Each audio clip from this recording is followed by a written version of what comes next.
Welcome everyone, Tactical Itch here, and today we are back. Oh shit, I need to turn on the screen blocker. Yep, there we go. I mean, this is not the usual screen blocker. Actually, this is the usual screen blocker. Alright. Hello everyone, Tactical Itch here, and welcome back to another Total Warhammer Wednesday Faction Wars. Today we are doing things a little bit different because we are not playing just with the usual tournament format, but also with the Vermin League, because recently people have been grinding the Vermin League with a lot of playoffs and stuff, so it is probably a good idea to just mix things up a bit, thanks to the suggestion of Codex. I think Codex was the first to pitch the idea. Yeah, Codex pitched the idea first. And yeah, people are grinding for points on the Vermin League to establish dominance on the ranking. So yeah, people we are encouraging people to play on the Vermin League this week, and you can see things might be a bit different. Players might be using different factions as per the Vermin League rules if they're doing the Vermin League best of one format. Otherwise, people will be playing as per usual in the Wednesday Faction Wars format. But today, in the first battle, we have Incas versus Milky Way, Chaos Dwarfs versus Vampire Counts. I do wonder what the Vampire Counts can do in this situation. Oh, I didn't realize. Huh. I'll talk about it when we load in, but I didn't realize Vermin League allows... Yeah, I didn't realize Vermin League allows guns for Vampire Counts, because we're seeing guns here. These are, after all, the additional units. Hold on. Do I have... Oh shit. Huh. I set the stream to a 1440p because I was doing some recording for some other stuff, but okay. Guess we're doing things a little bit higher quality today, or maybe less quality, because I don't know. Wait, VL doesn't allow them, so maybe they are playing not VL for... I haven't been playing VL for a while, so I'm not entirely sure. Yeah, I have no idea if the players are actually playing the Vermin League format or not. I don't remember Vermin League specifically allows them. Oh, dude, it's been so long since I played Vermin League. I honestly am not too sure about certain specific rule sets and stuff. I do allow them, yes. I do allow 2 of them. I don't know if they are playing on the Vermin League rule set. That's the only reason, right? So I don't know. Like, if both players agree to play on Vermin League, I'm always happy to see them play on Vermin League with the more competitive rule sets and in a more competitive, higher stakes format with points on the line and stuff, right?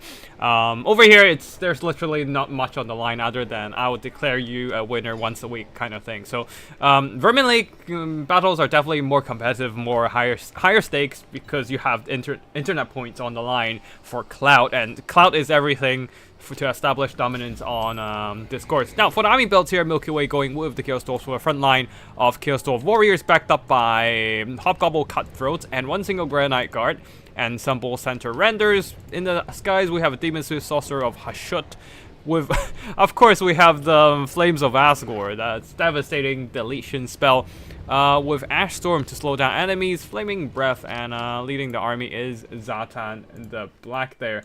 On the other side, we have the Vampire Counts of Incas, Manfred von Karstein, already unleashing a Gaze of Nagat straight into the Granite Guard, doing some solid damage. Oh, Best of 1Q doesn't have Elo. Okay, I didn't realize that one. But yeah, at least people will be more familiar, will be practicing more under the Vermin League rule set and get more. Oh, ongoing faction event. Oh, okay. Alright, definitely isn't worth the grind then. Anyways, sorry, back to the battle then. You can tell I'm not very up to date on the competitive scene because I've been kind of like playing other games and stuff on Total Warhammer. Chill guys here playing with Hexraves and going with Hexraves and Manfred von Karstein getting pinned by a sadistic snare. But is there a follow-up from the Chaos Dwarf? No, there isn't. So what? Why? That was unfortunate, because that's definitely a waste of ability, because the abilities still have like a few seconds, and then the Granite Guard can maybe get one volley out. While on the other side for the Vampire Counts, a front line of zombies and mixed in with skeleton spears, backed up by some Blood Knights and a couple Sylvanian handgunners. As if they're following my Twin rules, they oh shit! The Granite Guard did manage to get in range. Manfred tried to drop down on the ground to dodge like one volley or something, but I assume it. Yeah, after getting on the ground, it's still not enough there, and just get absolutely blasted. I feel like the Bull Center Renders probably should have pushed out and just try and catch Manfred, because after landing, you have like a 30-second. You have a 30. Oh, is Flames of Asgore? Oh, anyways, the Bull Center Renders are getting forgotten all the way over there. But is there a Flames of Asgore coming in? No, maybe it's just a breath attack. Oh, damn it. And the Bull Center Enders, very long net, to be fair. Yeah, it is, but I don't feel like it's enough there. Like, it's still a bit too early, and as a result, Manfred just got away. And over here, the zombies and the skeletons just piling straight onto those Chaos Dwarf Warriors, and the Chaos Dwarf Warriors holding the line. The Bull Center Enders being forgotten in the front line. They're paid the ultimate price and took like substantial amount of damage, which is definitely not worth it, I would say, as they couldn't finish the Manfred von Carstein. Their chill guys took virtually no damage, and now one of the two very important anti-launch cavalry is just getting hit hard. Oh, did the Blood Knights try to push the Granite Guard and just get absolutely blasted? Most likely did. And with the Bull Center Enders countercharging, the Blood Knights are forced to pull back. And the Granite Guard is still standing. They're getting in range to shoot at these Blood Knights, though. So maybe they can get a good shot in. But a breath attack from... Oh, no. Gaze of Nagash. Ouch! Deleting those Granite Guard. They got some really good damage. Earned back their worth in, like, a couple volleys. But they're not going to stand for too long there. At least there's no more breath attacks or Gaze of Nagash in at least 2 minutes. 1 minute. Gaze of Nagash isn't that long of a cooldown spell. Anyways, Chaos Dwarf Warriors in the front line, some of them get blasted by breath attacks, and over here, Blood Knights are tied down by Bull Center Enders and Chaos Dwarf Warriors. A little bit of a breath attack from the Great Taurus, getting some damage onto the Sylvanian handgunners, but yeah, not enough to persuade them to back off right now, and they're now focusing fire. The double single entities might want to just jump onto the chill guys and kill them with the help of the Bull Center Renders. As that is just a nuisance of mobility that can chase down roster units and maybe jump on even the Granite Guard or something. So you definitely don't want to have them around your backline with their terror and stuff. The double Sylvanian handgunners are absolutely shredding through the health of Zatan the Black there, as the double flyers might want to just jump onto Manfred and get that silence aura onto Manfred and keep him from casting spells. Wait, what are you doing? Oh, is that a Flames of Asgore? Please tell me there's a Flames of Asgore coming in to just nuke everything. Nope, never mind. No Flames of Asgore. Nope, nothing. Just a net onto Manfred, but not really doing anything. Yeah, I don't know. I feel like this Chaos Dwarf Warrior army is I don't know. Oh, now there's a Flames of Asgore. Still pinned. The net is absolutely locked. Oh shit! The Flames of Asgore is deleting Manfred! Oh god, the damage! Oh god! Oh, Manfred! From half health to none! From a Flames of Asgore, and now getting jumped by the double flyers. Yeah, I think that is it for Manfred. The Flames of Asgore, man! Oh god. The Flames of Asgore is... let me just check the spell description.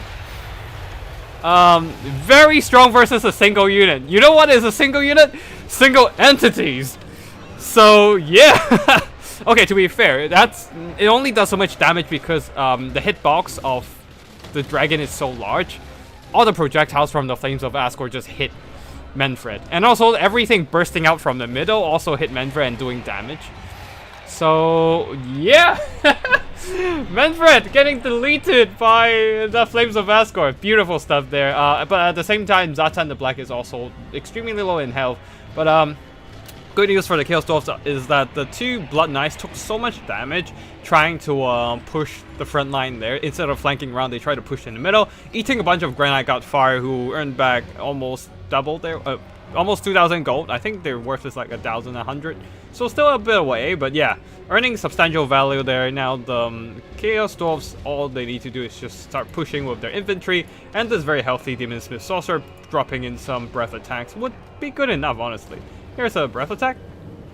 Yep, breath attack, and doing minor damage to Sylvanian handgunners as they just kind of switch their formation a bit, and dodge unintentionally, I think, unintentionally quite a bit of those shots. Now, if the Sylvanian handgunners, they can reach Zazen the Black and just knock him out of the sky, maybe they still have a very, very minimal chance to bring this one back. As we can see, there are some units wavering and on the verge of rout, but I think that is it there. Yeah, that is GG.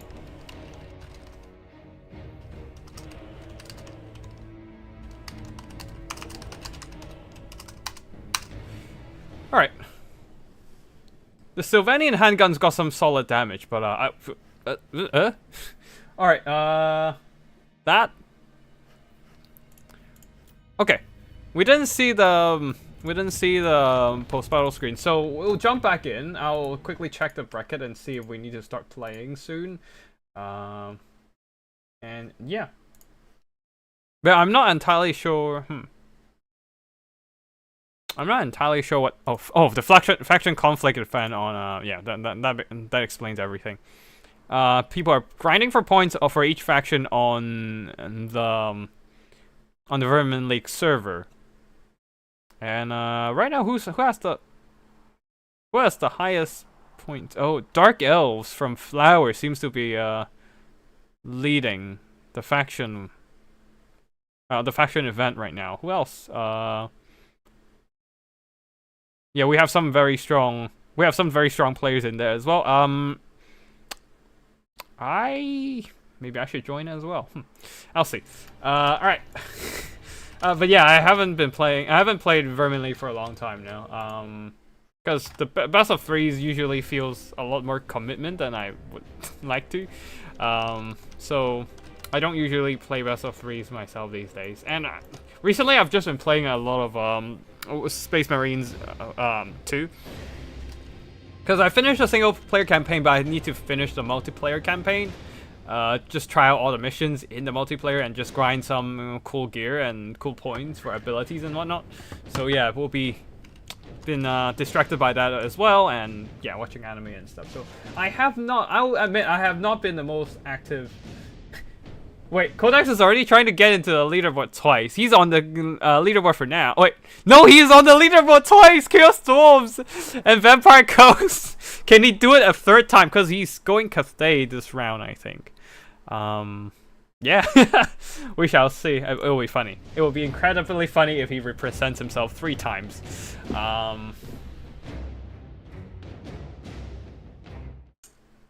Yeah, I do wonder, do we have to go up and... No, we haven't. We don't need to. We don't need to play yet. Huh.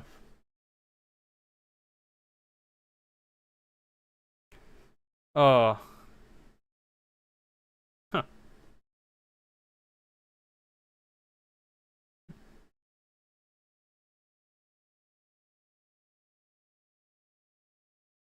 right.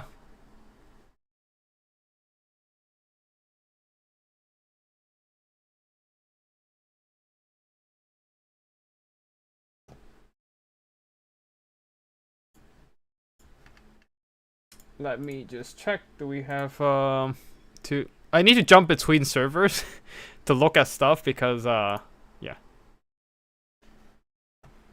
Because we have I need to check the usual 20 for usual 20 channel for replays, and then Vermin League to just check the rule set and maybe check how do I queue as well. But yeah, I will be playing as High Elves today because I want to play some Sky Cutters, but we shall see if we actually get a win at all. Because I feel like the Sky Cutters just hasn't been the most popular unit, and High Elves in general, outside of Sealer Aislinn, there's just not a whole lot of new there's just not a whole lot of new appearances of the Dark Elves in general. Like the new units don't see a lot of use, and High Elves in general just don't see a lot of appearances. in my experience either. So yeah, maybe I can try and make those sky cutters work. Maybe, I don't know. We shall see. Now for the army performances here, man, Manfred got the.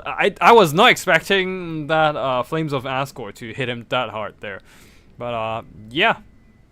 The Sylvanian handguns got some really solid damage done onto the Bull Center Renders and the single entities there. But unfortunately, Manfred going down to the Flames of Asgore, netting a shit ton of value for the Demon Smith Sorcerer there. No, but I don't think I expected that one at all. I don't know if you guys did, but I certainly did not. Blood Knights unfortunately got hit pretty hard by the Granite Guard as they tried to push through the front line and get hit by that Overwatch fire and took a lot of losses. Infantry, nothing to talk about, and because Vampire Chaff after all. Chill guys try to circle around to the back line there, but getting pinned down by Bull Center Renders and just hit by Zatan the Black's magical attacks as well. After all, there is a Lamasu with magic damage in melee to bypass their physical resistances. And yeah, Granite Guard got some really solid damage done. A volley onto Manfred, a few volleys onto those Blood Knights, really chipping them down. And Bull Center Renders, one got some good value, the other got left behind and shot by handguns. And not too great. Not too great. And yeah.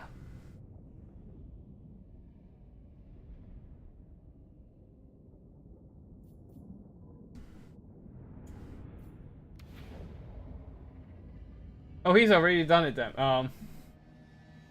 Yeah. He can only qualify once. Okay, that makes sense.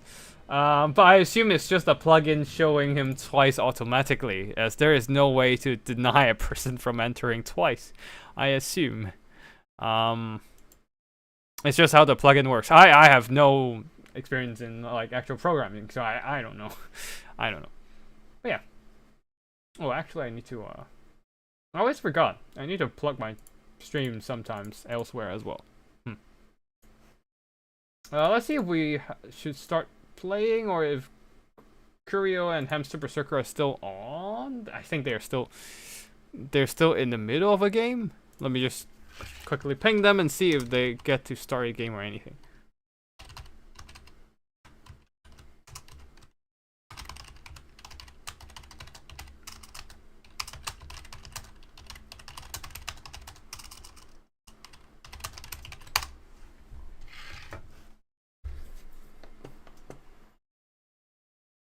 Alright,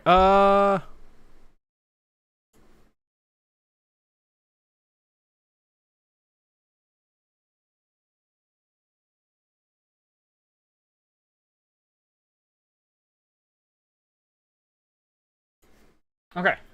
We have a replay from End of the Lion and Milky Way, so we can jump on over there to cast their games. Let's see.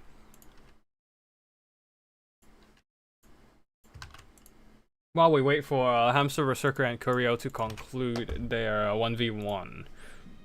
Alright. It is...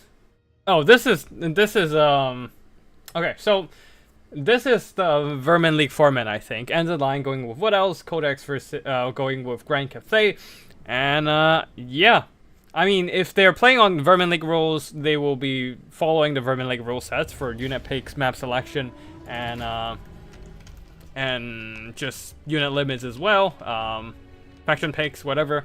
So it will be different from what we say on the challenge page, and over here, despite both players declaring their factions beforehand, they will be using different factions because I assume they want to represent different factions in the faction conflict event. Now, for the Wood Elf army of shit, I forgot which one is which.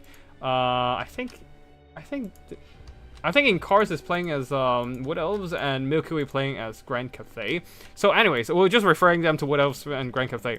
So for the Wood Elves, front line of Dryas backed up by a bunch of Glade Gods with Starfire Shafts. Quite a bit actually, 4 of them in fact, with packing a lot of firepower, with some Wild Hunters of Kurnos and Wild Riders with shields on both flanks.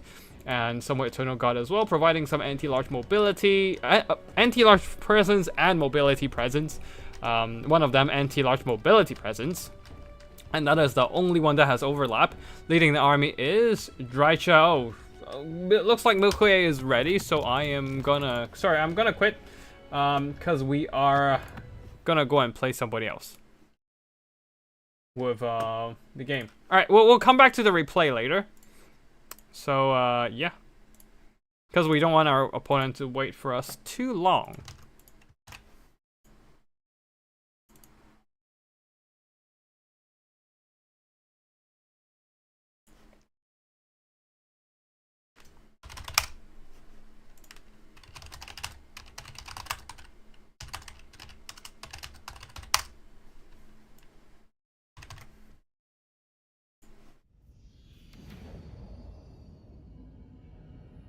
Theoretically, I could make it not allow a player choice and just show the higher one. Oh god, he's going for the triple leaderboard appearance. Yeah, he's going Grand Cathay in this run. Originally, he was going with Chaos Dwarfs, but that's wait, hold on. Did I got the wrong? Oh, okay. Okay, so Milky Way isn't doing the Vermin League event, so we're not jumping into Vermin League ourselves. We're just going in as a...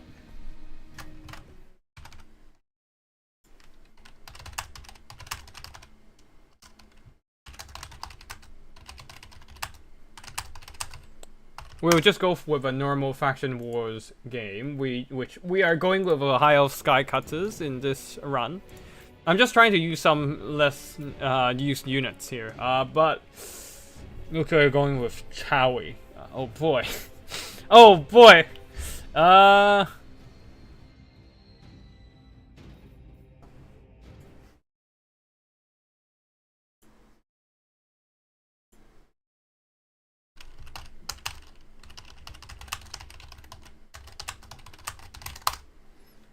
Alright.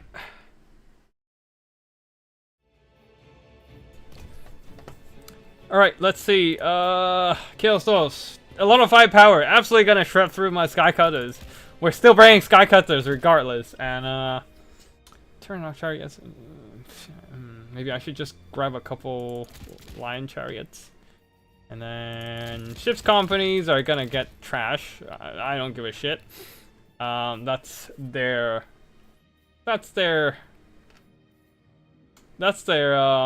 fate. And then I'll just bring a Tyrion on horseback or something, I guess. Out of Avalon, Sunfang is useless here, and we'll get something to do. We need something to deal with the Bull Center renders. We don't have a lot of things available there, so archers. How do I even deal with Bull Center? And then just Talk of Doom them, I guess.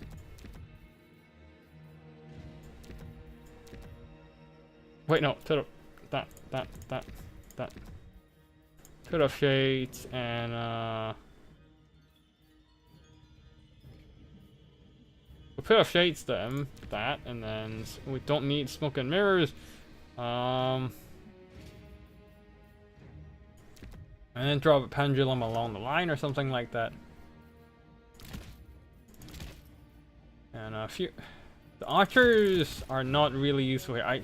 I need something to handle... Okay, Oceanites maybe. I need something to handle the Bull Center renders. I don't know what I can use though. That's the real problem here.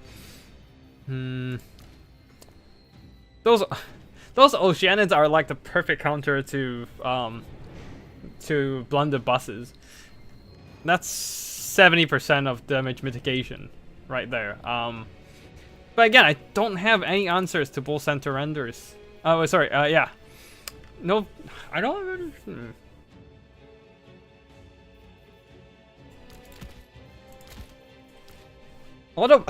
Wait, hold on. Lothan Skycutters might have to be my only solution to Bull Center renders? God, what have I got myself into? Oh god, yeah. That's a bit fucked, innit? Okay, I'm turning that off. And then maybe we can squeeze out some more money. No, we can't squeeze out any more money. I just have to cut down to 1 lion chariot.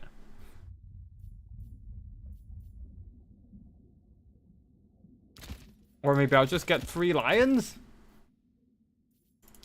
2 lions.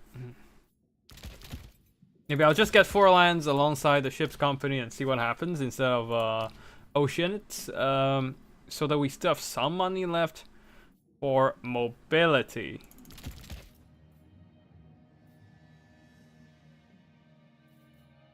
And huh. What if we just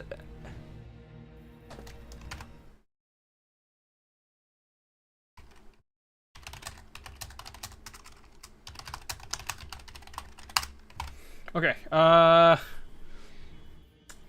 yeah, my opponent just have to wait a bit here because I'm just not sure what to bring.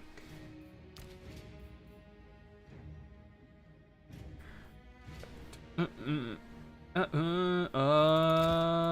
then another one, and then I don't even know what I'm bringing anymore, but would be funny though, I guess. That will try to overload the enemy front line with a combination of lions and eagles, and I don't know, man. It's all you. Also, your build is illegal for chariots. Yeah, that's true. I forgot about the chariot limit. I don't use chariots that much, so I don't really pay attention to the limit of those. But right now, it's fine because we just have eagles and stuff, so it's perfectly legal. Lions and eagles. So if I want to make this thematic, I need to bring 2 great eagles. But I still need a caster though, so I'm just gonna bring a caster.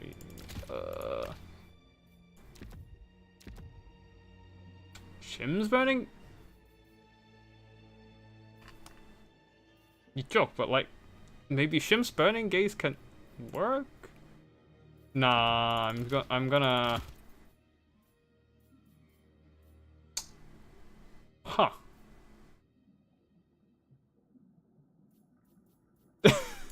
Alright. It's this guy then. I can't blink Blast Tomb because the item's bugged. Lawmaster Cloak. Metal Call, Shim's Burning Gaze, and Spirit Leech. Still have some money left. A little bit of spare change. I'll take that away and just dump a spears at the back. Get a mobility there. Alright, yeah! Eagles and lions, let's go! Oh, what have I done? What have I done? Yeah, let's go.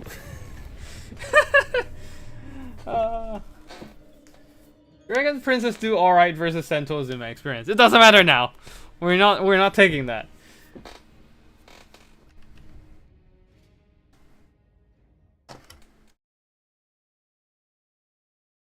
I'm just memeing at this point.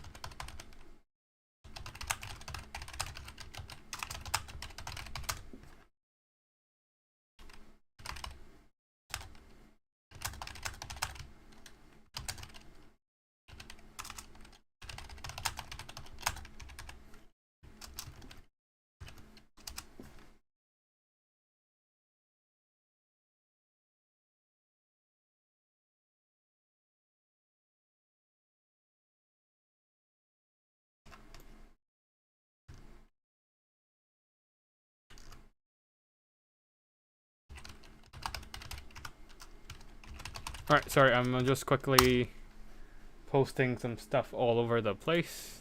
Do my usual self-promotion stuff. Alright, cool. We're good to go. Lions and Eagles. Absolute cursed build. My opponent already ready? What? That was fast? What? You're not... What? That was too fast, dude. I need some time to deploy my bullshittery all over the place. Hold on. Why can't they... They're in the forest! They're not hiding! Alright, there we go. Hidden away. Alright, yeah. We are ready. I mean, it's not like this build is anything complicated. It's just freaking lions and eagles. I should bring more eagles, but I don't have the money for that.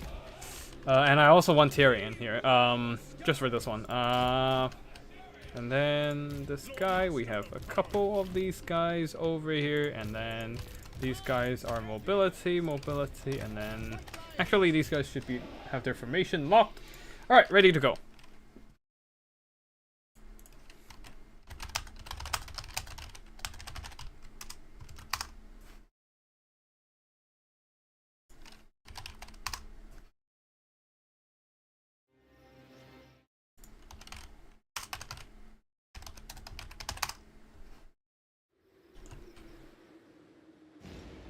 Alrighty. Looks like our opponents are ready as well. I don't know what I'm doing, but... oh, our opponent is also going melee. Right. The only problem is Flames of Asgore. Oh, no! I mean, I don't see any missiles. Flames of Asgore. That's annoying. Oh, I forgot to, please hit! Hit. Not that great in terms of damage, but it's fine.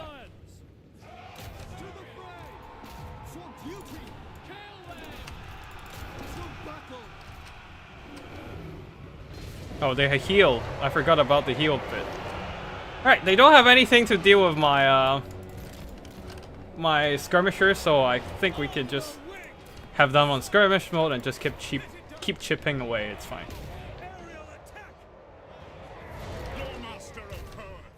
Without fail.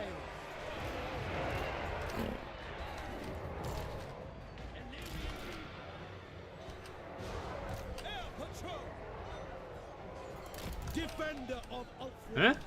with me. Acknowledged. Attack. All right, pull back these lines a bit so that we don't get bogged down too hard, and then go in again.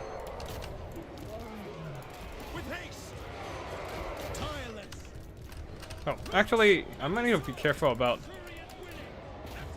getting hit by. Oh, let's just chase them down first. Yeah, the lions took a lot of damage. They're kind of glass cannony, so that's kind of expected. Yeah, I should have gone for a pit of shade. Fuck. All right, let's just chase down everything over here.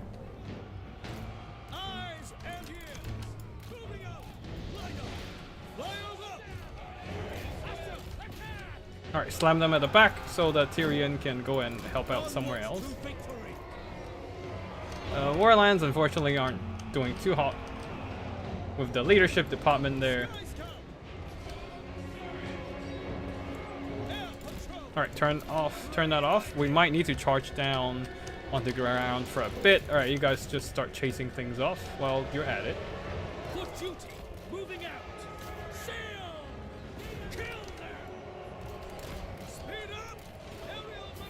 Alright, jump them on the ground and see what happens. White lions, attack!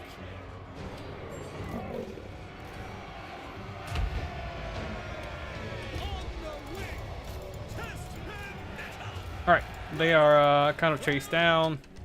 Just keep sending in those lions to keep that pressure on.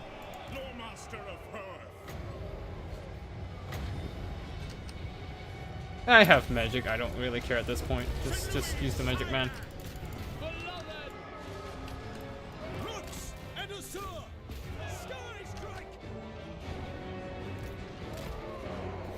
Oh shit! These guys got stuck in a melee for too long there and are getting absolutely smashed.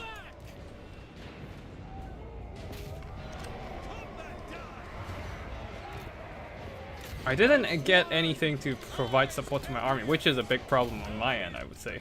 We will obey.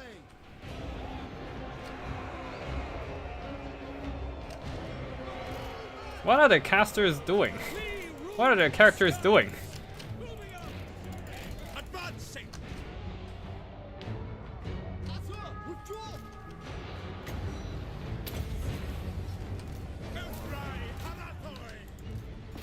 No mercy.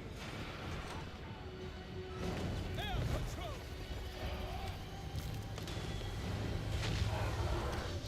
Skies come. Alright, well, we are getting silence, which, whatever. Can't really do much about it. That's a lot of friendly fire! Oh, even, holy shit. Alright, turn that on. Hopefully we don't get routed away. Yet.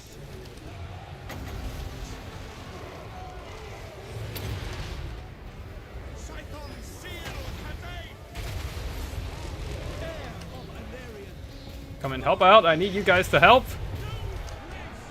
I think Milky Way was trolling a bit, although it did do a lot of damage to Tyrion. Tyrion's terrified away. Oh no! I need him to come back. He's terrified. Okay, I need those. I need everyone to jump on them for now. All right, go and jump this guy. You can take another hit. You'll be fine. God, what even the fuck was that? How did a single entity take so much damage from the... What?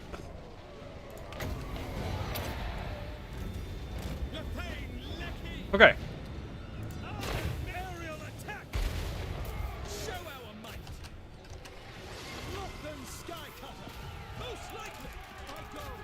We will obey. Our mobility is there. We just need to jump the guy a bit. Aerial outrider. Speed up. Approaching position. With strength and I just need to jump them a bit there. champion of Alaria.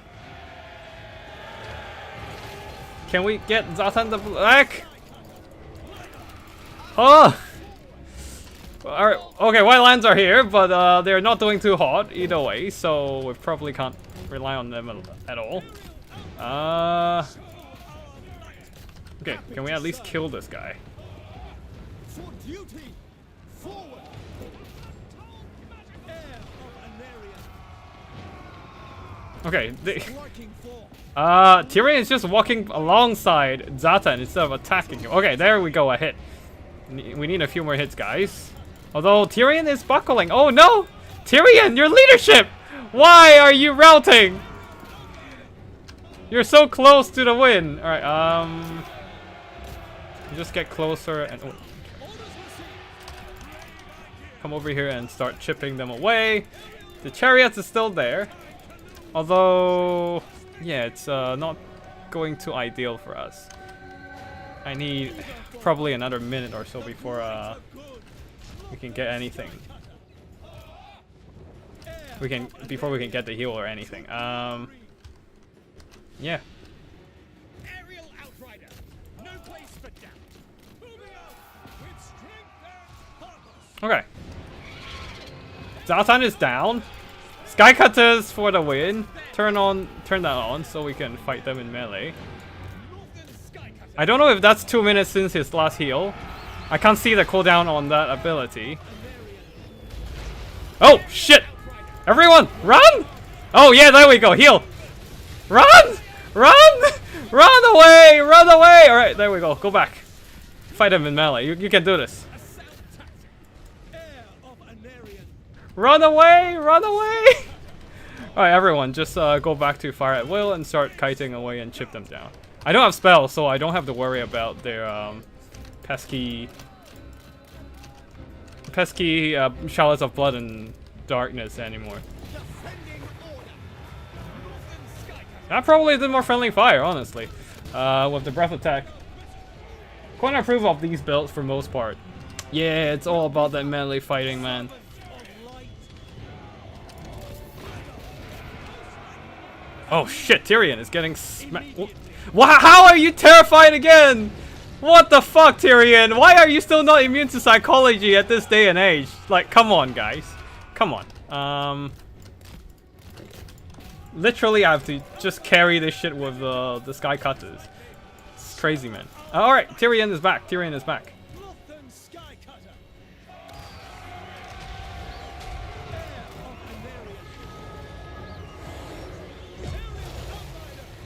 I don't think he has another, surely he doesn't have another Flames of Asgore, right?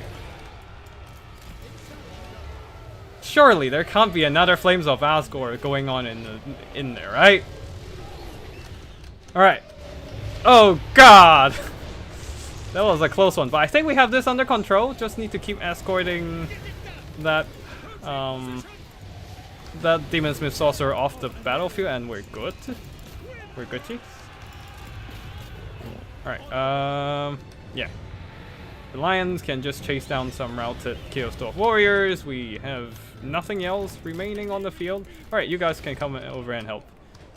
Well, Tyrion... Yeah, I'm just gonna keep your ability for later. Just keep escorting...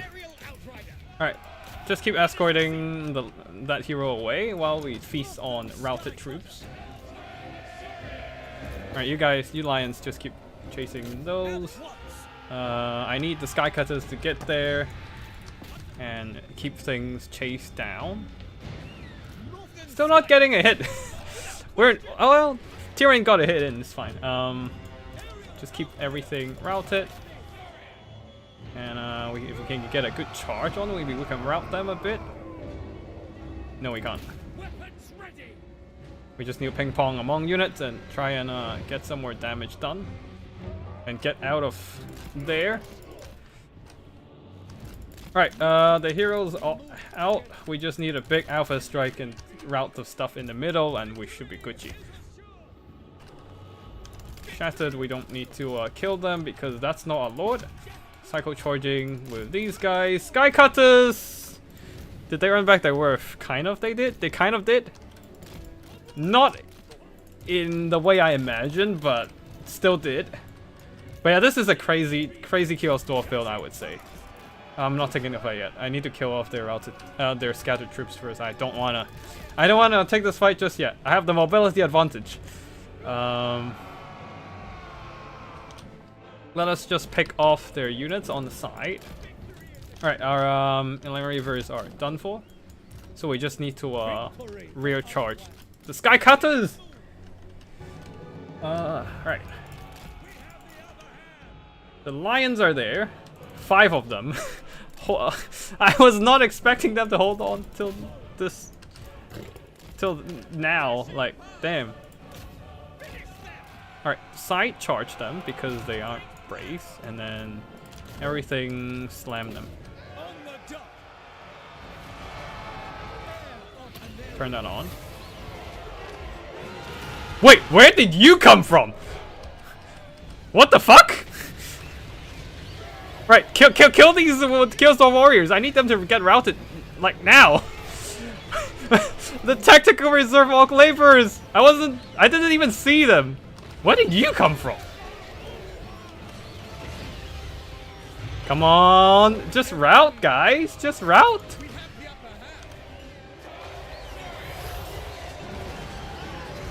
Like, these guys are gonna get hacked open in prolonged combat.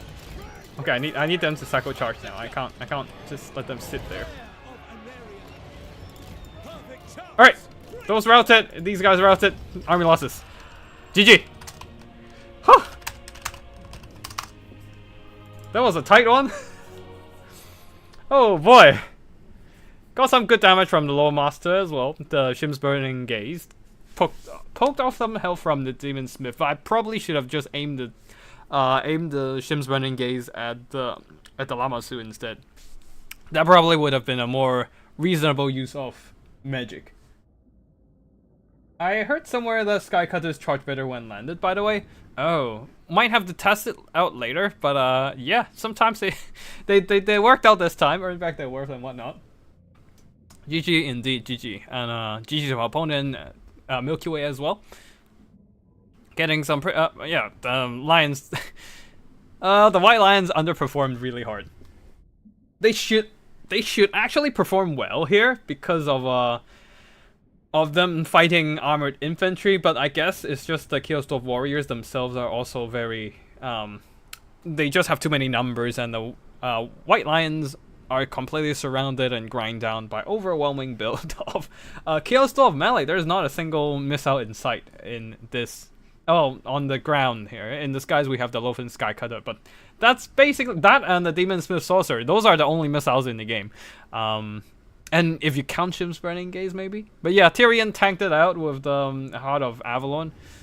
Zatan the Black didn't do a whole lot, not even in melee. Interestingly, it's the Demon Smith Sorcerer doing all the heavy lifting here. And infantry, the Armored Imp-piercing Great Weapon Warriors did a lot of good damage from the Chaos Dwarf side, but the rest of the army, not so much, and that Orc Laborer, that Tactical Reserve Orc Laborer scared me for a bit there. But yeah, the Sky Cutters clutched it out, just poking down the enemy single entities and psycho-charging everything to death. Well, they're very fragile, but I guess if you can just keep them psycho-charging constantly and avoid getting caught in melee, they can still do some pretty good work, because the rest of my army didn't do much. It's really just these Lofen Sky Cutters and Tyrion tanking the damage basically carried the game for me.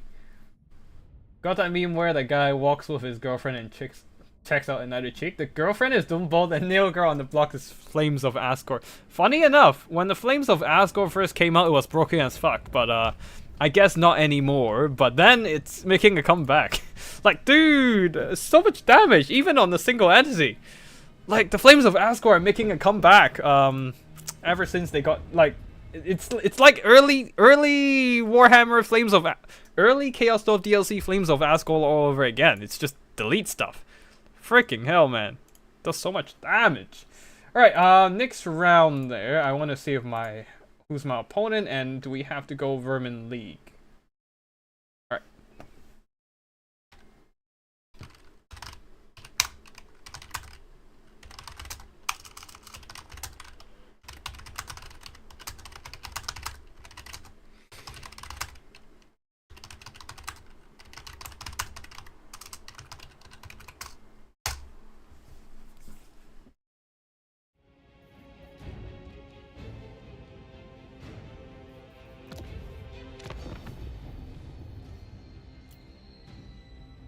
Alright, End of the Lion and Codex. They are doing the Vermin League stuff. Wait, where is?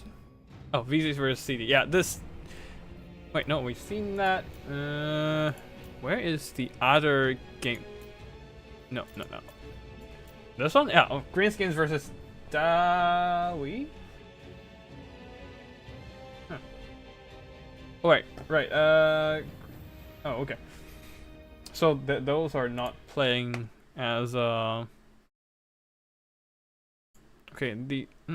this game wasn't playing as Vermin League. Okay. Our opponent is in.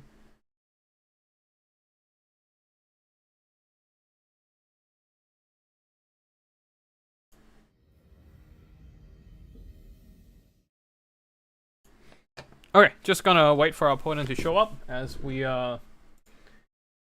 chill here. But yeah, holy shit. Best Sky Cutter performance I've seen so far. I think I just don't see. I didn't see anyone playing Sky Cutter ever since like the creator early access showcase from some of the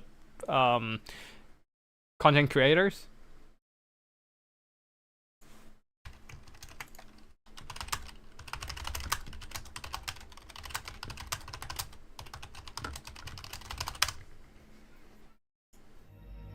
Alright, looks like our opponent is not doing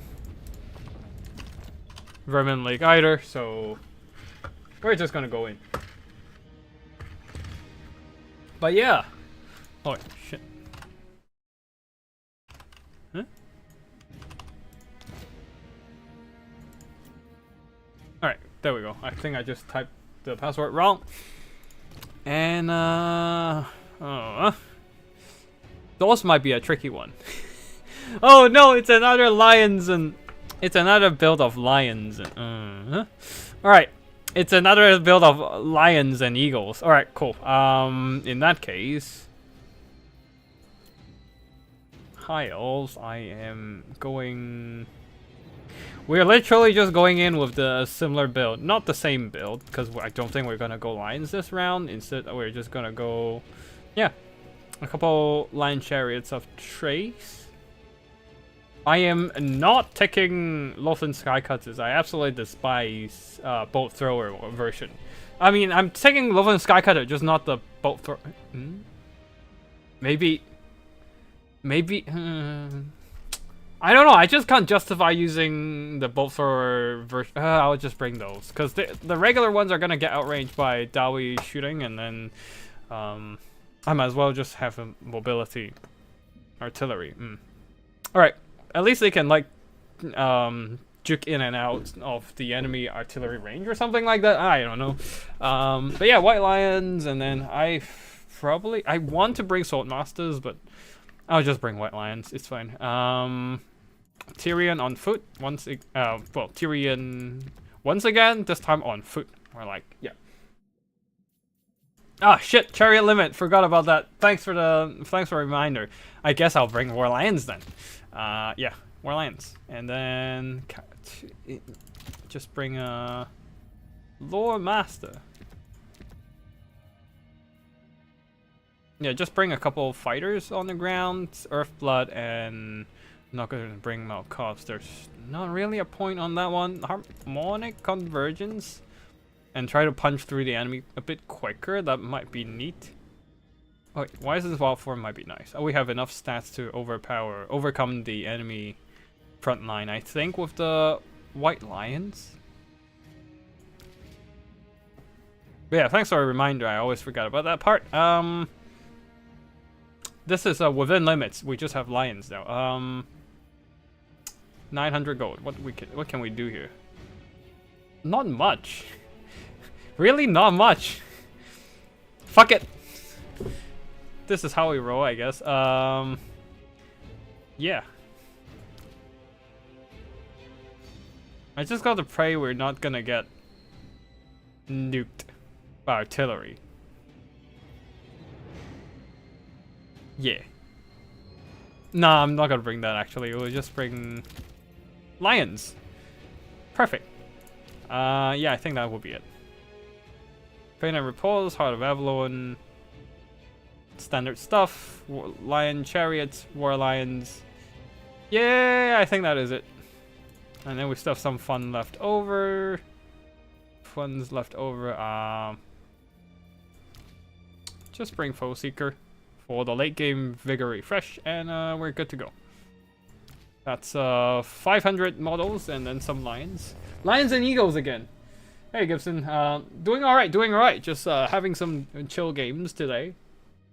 Some of the players are doing the Vermin League event as well, so you might see some players playing different factions throughout the rounds. And yeah.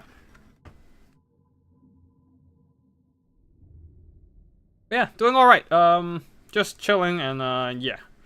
I mean, as far as the UK goes, the days are pretty decent. At least we have some sun these days, so yeah, it's not too miserable. That's the honestly the best thing you can say.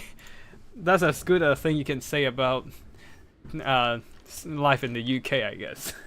But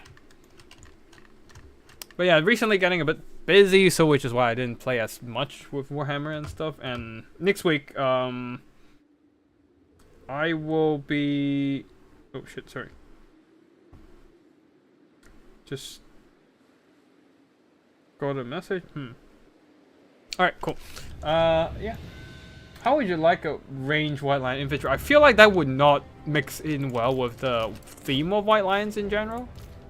Like white lions feels like a very lions feels like the martial, like the signifying the martial pride of the wood elves, and like they are if they feel right to be a melee unit, and if they have a range component in there, it just doesn't make sense. It's like Slayers.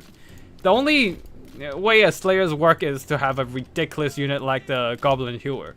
Fucking chain axe throwers.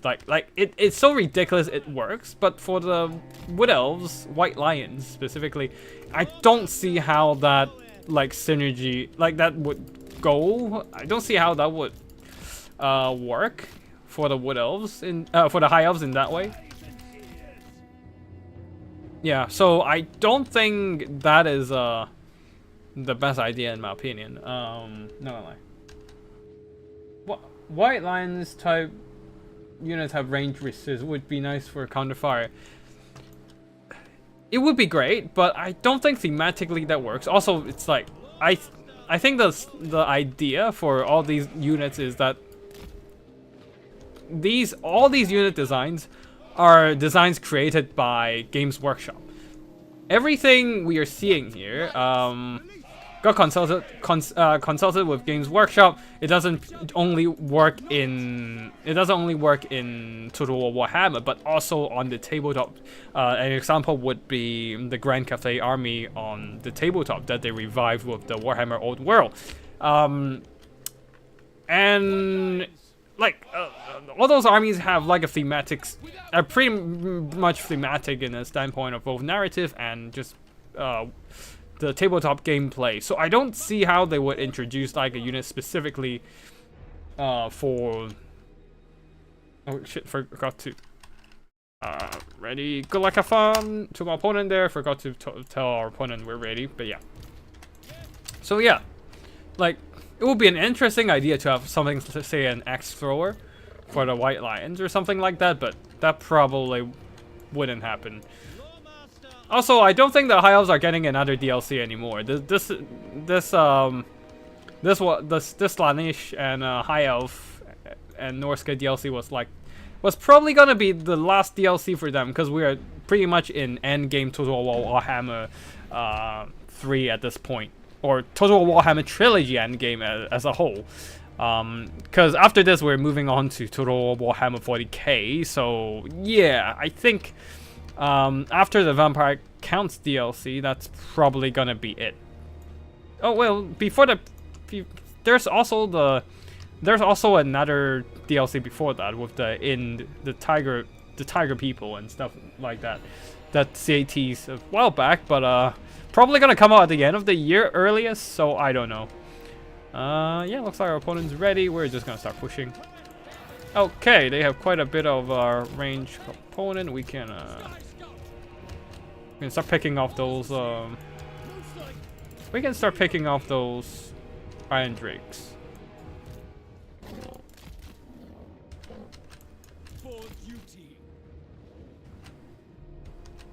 The units are scattered enough. Okay.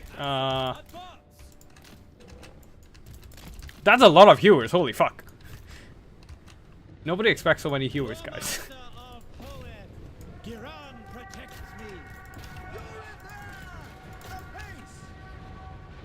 Alright, let's just pick off some of their right, we can jump some of them with our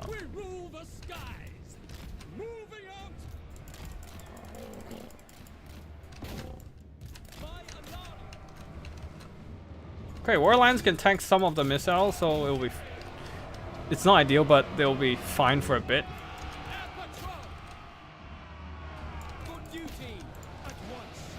Okay.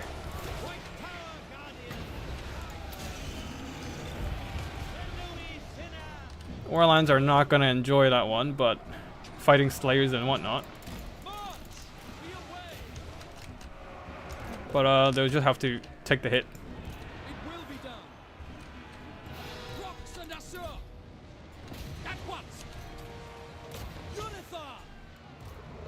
Oh. Right, we just have to send those units through and start tying them down. The White Lions are getting some work done there, but unfortunately it's a bit rough. Alright, we're breaking through some of their defenses, but we just don't have any good answers to Alright, just shoot them up close and personal. Alright, cool.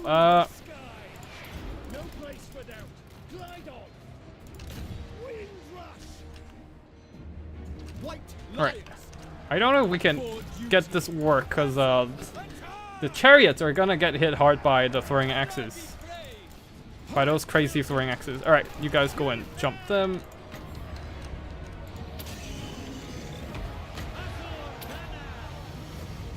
Get some heals, guys. Holy fuck, all that firepower coming in. White lions. Eager for battle. Tireless. Alright, go and kill Malachi Kaizen. I don't really care at this point. I still don't know how to use these bolt thrower units, but whatever. Aerial maneuvers. We forgot to capture the point, but whatever at this point. We'll just go and smack Malachi Kaizen. The Reaper. Burnt balls fall. Swiftly. Move. Alright, you guys pile in. You guys keep fighting the good fight, and oh shit, the blasting charges. Servant of light. Alright, you go and help out. These guys are on fire, so don't bother with healing just yet. Why are you guys stuck there? Go and help out. Sky Scout. They sound tactical. Yeah, they are not earning back their value, man.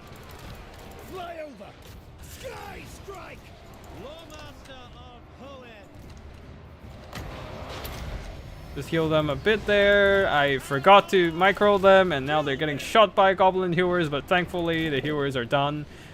Are finally done firing. Lions. They're out of ammo, almost. Like, goddamn. Over skies. Just keep firing at them. I don't know how to use the hewers, honestly. I don't know how to use the bolt thrower ones, honestly. Like, bolt thrower is just such a shitty missile unit. Like, man, it sucks. Okay, the White Lions, unfortunately, they actually do not have the stats to consistently overpower those Slayers, but they are the best we have. Best option we have to kill Slayers. Other than trying to fight them with more Lions, and you can see that did not end up too well, even against the artillery crew and whatnot. Alright, just jump the ground. Just drop on the ground and charge them now. You're out of ammo. You can't even earn. Oh, you guys earn back your worth. Oh god, I wasn't expecting that. Alright. Jump the healer crew, and actually, you know what? That did not end well for you guys. Just charge them. Let's try out if we can properly charge things on the ground when they're on the ground. Oh wow, okay, they actually charge a lot better with the charge animation on the ground, which doesn't make sense to me, but whatever. It's Warhammer, nothing makes sense here. Where are you, Tyrion? Oh, you were chasing stuff off. Okay, now come back. And I forgot about the lion chariots. You guys can go and chase them down. They earn back some value by absolutely botch the micro of chariots as per usual. So there's that. Get some heals, guys. Oh, that was too late to join the heals, but yeah, that would be fine. I think we're okay. I think we're okay now. Just send those White Lions to kill the Goblin Hero crew, and then we're good. We're Gucci. Come on! One last charge!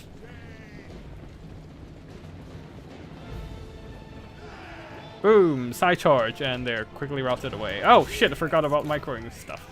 It's fine, army losses hit. We got it. Oh, the Slayers are still there. That is a problem, isn't it? They are not gonna give up. They're gonna fight till the very last Slayer, and we just have to kill all of them. Oh, at least we have healing, so that helps. And Tyrion is just running a marathon at this point. Oh, we got some good charging, and let's just back the hell out of there while healing. Where's your crew? Okay, never mind. That is GG.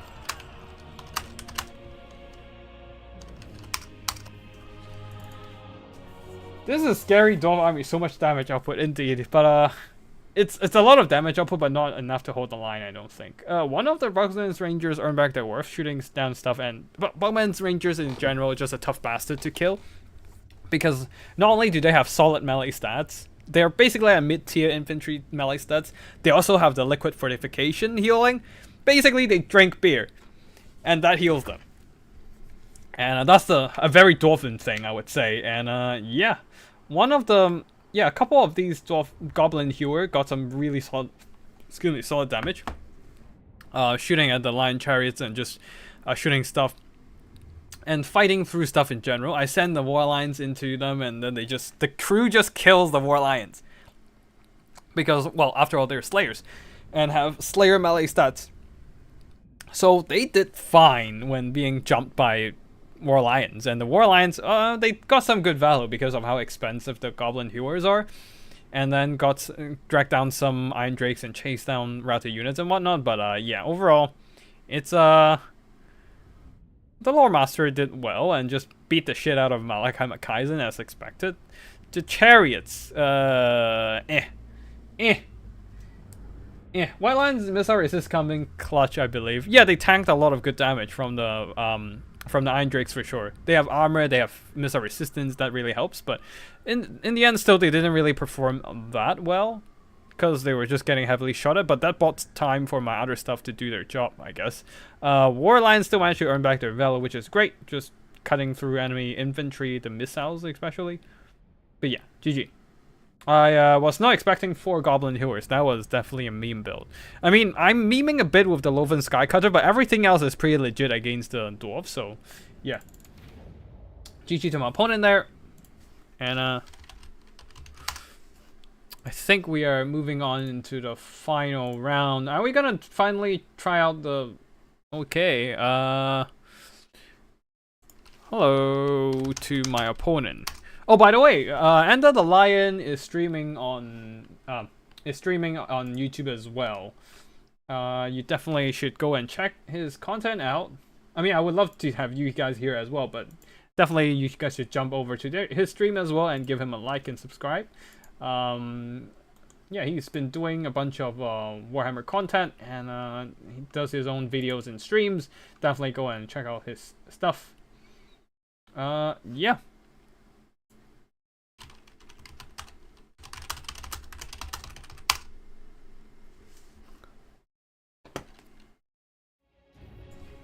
Just need to find my opponent here, actually.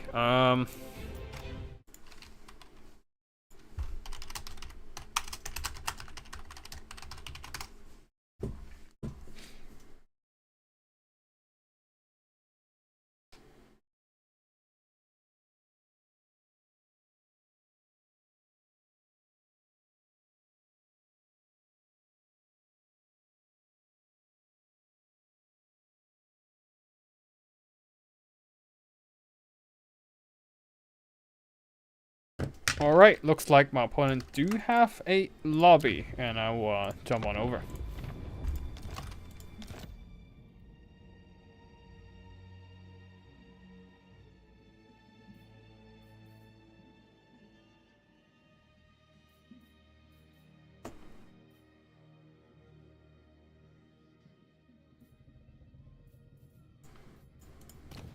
Alright, so we're back to High Elves. They are going Wood Elves. Alright, we are going with the Vermin League format, which means I'll have to find my opponent and find matches.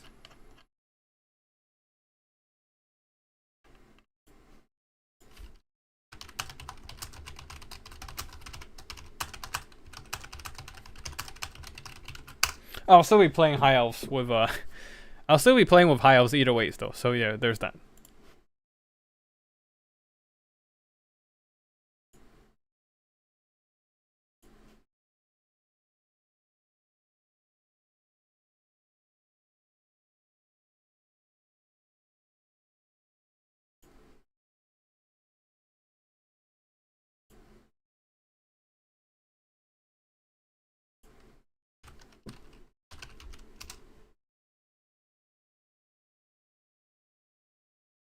Hold on.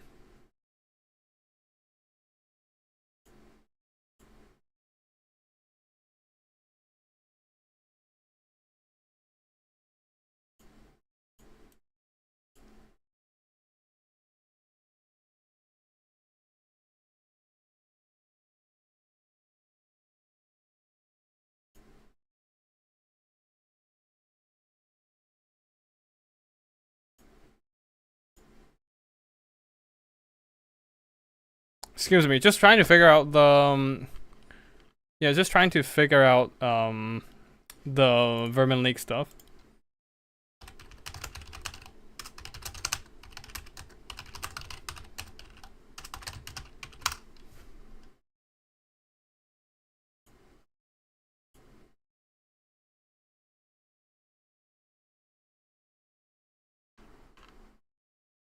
Alright, cool. Looks like I am indeed in the queue. Alright, cool. Right.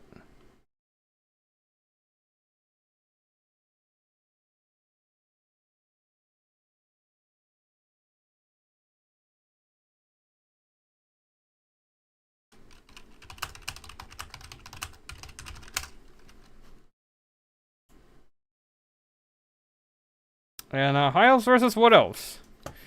We're still bringing Skycutter, although this is not advisable to against the Wood Elves, honestly, but we'll just bring it, whatever.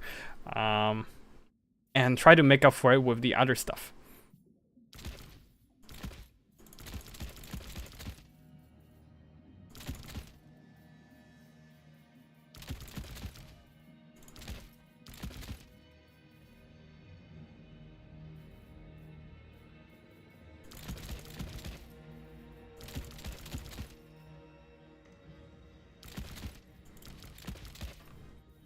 And then let us just grab a, Alright, so we have the Lothern Skycutters to just kite and shoot. We have a ground force to hold the line and shower enemies with arrows, and some mobility to pin enemies down. We probably just need a caster to, really finish it off. So, Tackless maybe? I don't want to go Aisling, it's been too much Aisling. Aisling, whatever you call them. And yeah. Flock of Doom. I don't have great answers to a big single entity tree, but I hope they don't bring that. Out of Outskirts. Wait, what map are we on? Oh, we are on Out of Outskirts. Alright, cool. In that case, I will, Boundfire Convocation. I can't be bothered to bring Kindle Flame. Potion of Sharroy. Nah, but if Ilmar Steed, and I'm almost out of money. There's no point in regrowth, so it's just now Amatalk and Flock of Doom would be fine, I think. And then everything else is just shooting, and shooting. I think we can even cheap out a bit and just bring the Loven Seaguard. And then we can squeeze out enough money to buy a couple more, buy another unit of Illyrian Reavers. Yeah. I think that should be fine.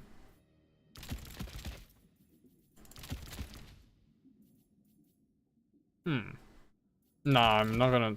I'll just get that and get another couple units. Just get more units instead of a shielded units. Yeah.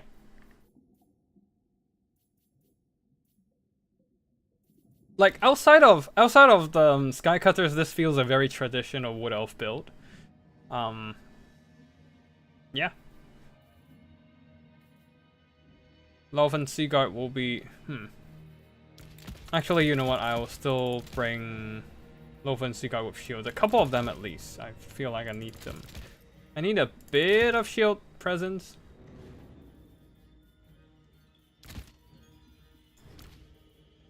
And then we can bring Sword of Teclis. Yeah.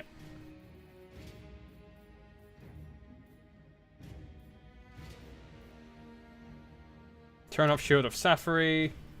Actually, leave Shield of Safari on. Yeah. And then we will have enough money for one shielded Silver Helms. The other is still have to run naked without shields. Unfortunately, and then we'll have the shielded Lofen Seaguard on the flanks, the unshielded ones in the center. Yeah, we just don't have money for much else.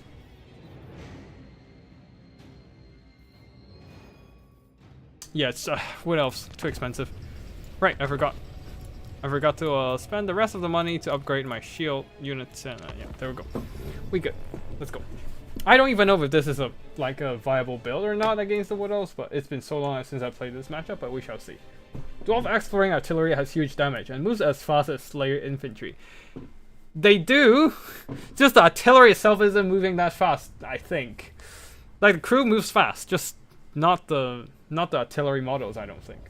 I have no clue which units would be good for either side of this matchup. This matchup is usually beneficial to the High Elf side because they can field cheap missiles with shields to counteract the Wood Elf arrows, which the Wood Elves can't really do much against enemy missiles. They have low armor, only relying on shields to protect themselves, and no artillery to counterfire either.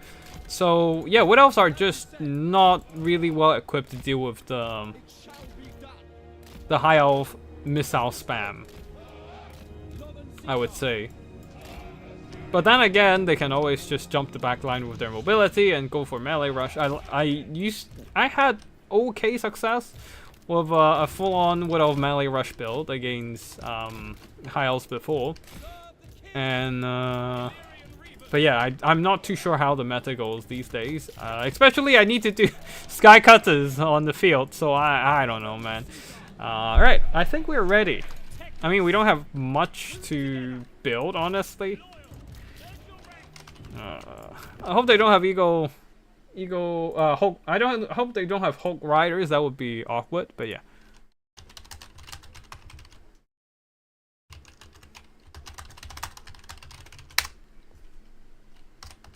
Ready when you are to my opponent, and good luck, have fun. Understood. Tremble before me. Hydrate, and we should be good to go.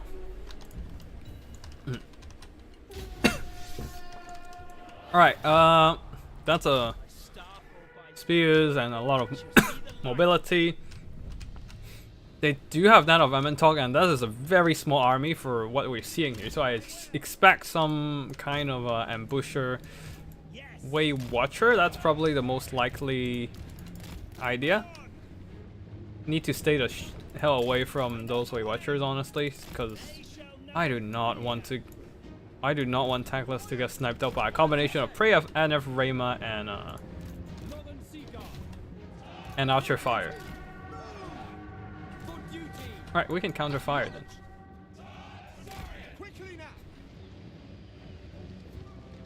Oh shit, I forgot I need to turn on guard mode.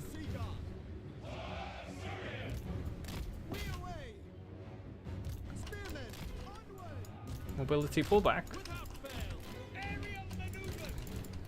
We can send those sky cutters over to poke away at the enemy missiles. Ow.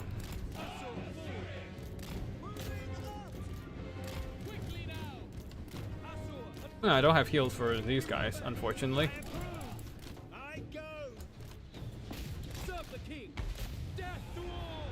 Well, there goes one of our archers. That's what you get for not bringing shields.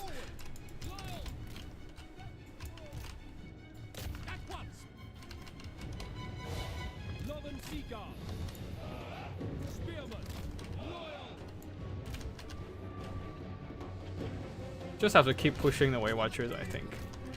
Can't really do much about it.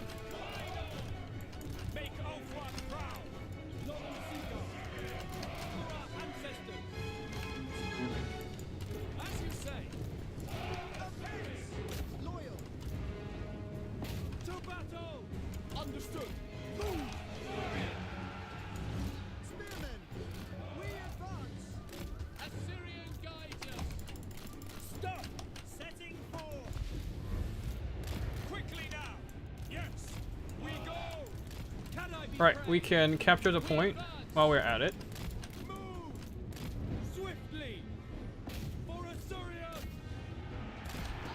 Oh shit, got too close. Shit, that was not good. No idea, no idea. Run, run, run, run, run! Alright, you guys can shoot that. Oh, you guys jump that. Tackless, come on over. And Flock of Doom them. Spears come on in, and you guys pull back a bit.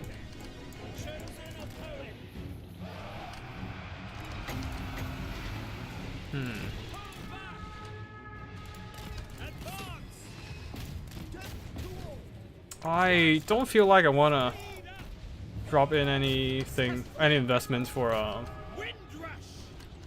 fiery convocation just yet. Pull back, pull back, pull back. Orders received. Defending order. Weapons ready. Alright, go and jump them instead. By your command. Understood. Without fail. We rule the Okay, keep poking down those. Oh, okay, actually come over here and poke down those Wild Riders way. while we're at it. By your command. Swiftly. Heck, let's pull back, and you guys shoot, counter shoot that. And you guys move on and shoot those, and just keep pressuring them. I don't really care. As you say. Without fail. Just keep chasing after them and drag them down, you guys. Oh, actually, you guys, you know what? You guys go after that side, and run down those Weight Watchers while you're at it.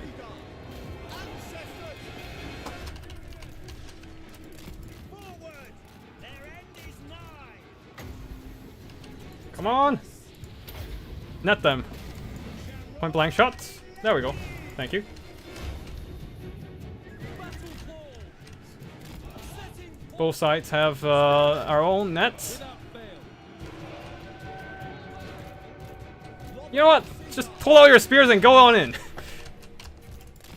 patrol. Get it done. Aerial maneuver. Just fuck them up in melee, guys. Don't give a shit. It shall be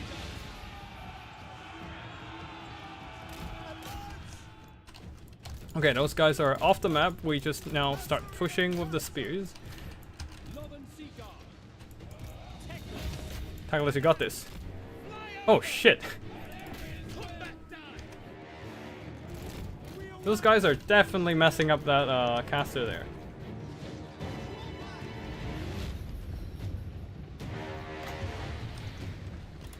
Onward. Seeking the foe.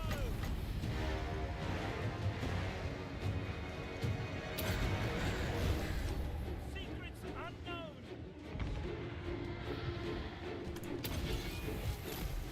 Curio. With Kill the caster, you guys pull back, and you pin them down. You guys start moving back, start shooting those guys, and you know what? Just go melee them. Spears are all over the place at this point.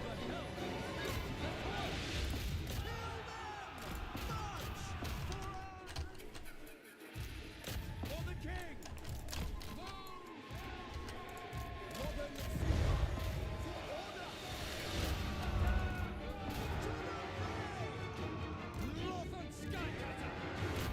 Alright, I think we have a slight upper hand here. We wasted most of their ammo. Most, not all. They still have a few shots left, but the Well Archers are out of ammo now. Good news. Alright, Tyrion, just go in. I don't care.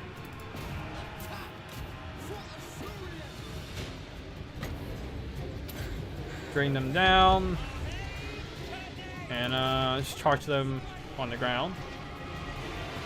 They are unbraced spears, so we can just charge them with impunity. The Wild Riders are mostly done for, so our Skycutters have free reign now. Actually, no, you don't have free reign. Go, go, go, go, go! Before those... Okay, there we go. Now start shooting them again. Before those Wild Hunters of Kurnis come back.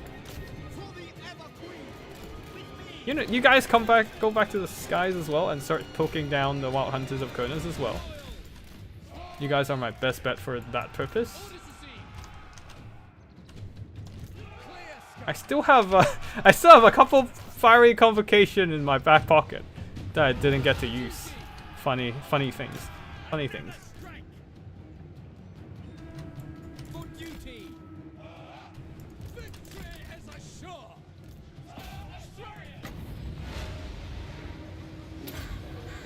Oh shit! I should have waited a few more seconds. All right, actually no, never mind. Be swift. Just charge them from the flank. Whatever, man. To the fight. We have the upper hand. Right, so what can we do here? Charge them. And then there's no more missiles nearby. Brace for it! Quickly now!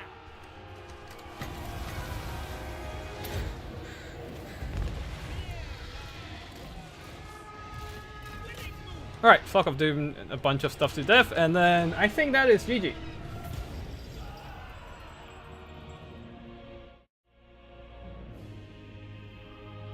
The trees are speaking Vietnamese? Nah, the trees are speaking Elfish today, but it's High Elvish, not Wood Elvish. It's the proper snobby Elvish, not the tree folk Elvish, not the countryside Elvish. So I think we did okay. The Skycutters didn't earn back their worth, but they're quite healthy and still have a lot of melee charging left to give. And our flanks, especially the Loven Seaguard, held out pretty well with their spears and their missile firepower in general, and just outgrinded the enemy caster units. I didn't even get to use my fiery convocation.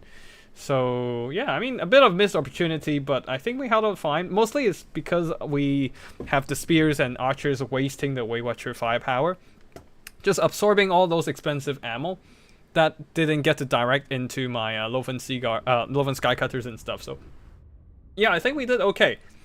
Despite the Skycutters. Like, Skycutters, I feel like definitely have its own niche use, and I feel like I do like this unit quite a bit myself. It's not the most OP unit. It's definitely not a strong unit, and has a very specific niche. It needs time to use up all its ammo to generate value, and you definitely need to send them into melee, psycho charge, rear charge, chase off enemy units and whatnot to get the value back. But I think it has its use. It's very mobile, while able to do like persistent damage to whittle down the enemies. Of course, it's not a good melee combatant. It's just decent. But yeah, it did well. It did well enough in the battle, and yeah. You think Widow Hulk Riders could jump your flying chariots? They definitely can. They definitely will be able to take down the flying chariots. But there's honestly though, Hulk Riders are a lot shittier than Skycutters, so I don't expect people to bring Hulk Riders up, because like Hulk Riders are very specifically, it's weird, as it's a really weird unit.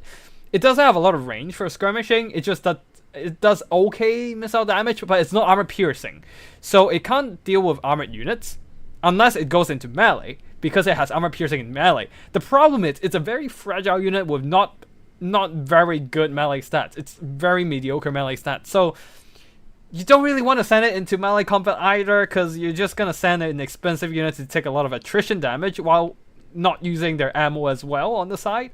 So you're wasting a lot of value if you send them into melee.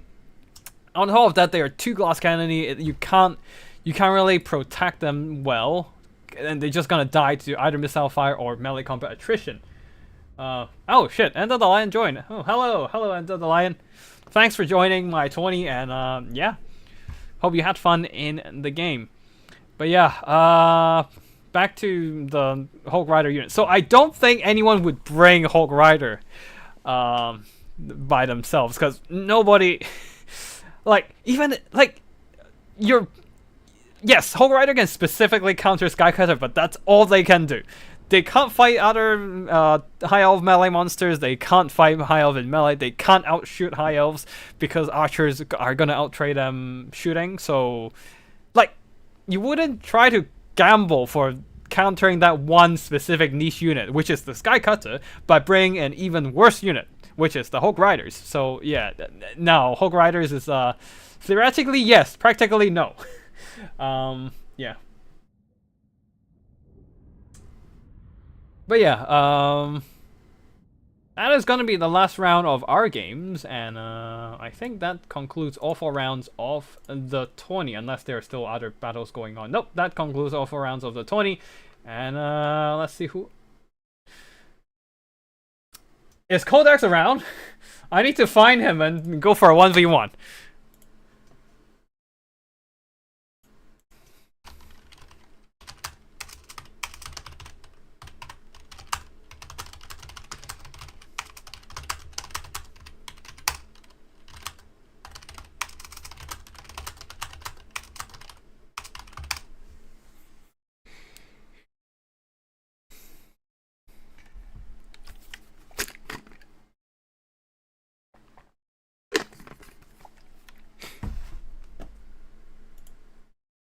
Alright, so anyways. Now, right now, me and Codex are tied in terms of wins. We both had 3 wins throughout the 20. The thing is, Codex didn't get a bye round and he lost 1 round. I got a bye round, so I got like 0.5 points for the bye round. So in terms of score, I am slightly higher than Codex, but that's because I played 1 round less. And I'm just gonna ping Codex and see if he's around to get another round in, and then we can finally decide who's the winner of the 20. I'm not gonna... but before that, I'm just gonna do some replay casting, as we did receive quite a few replay files today.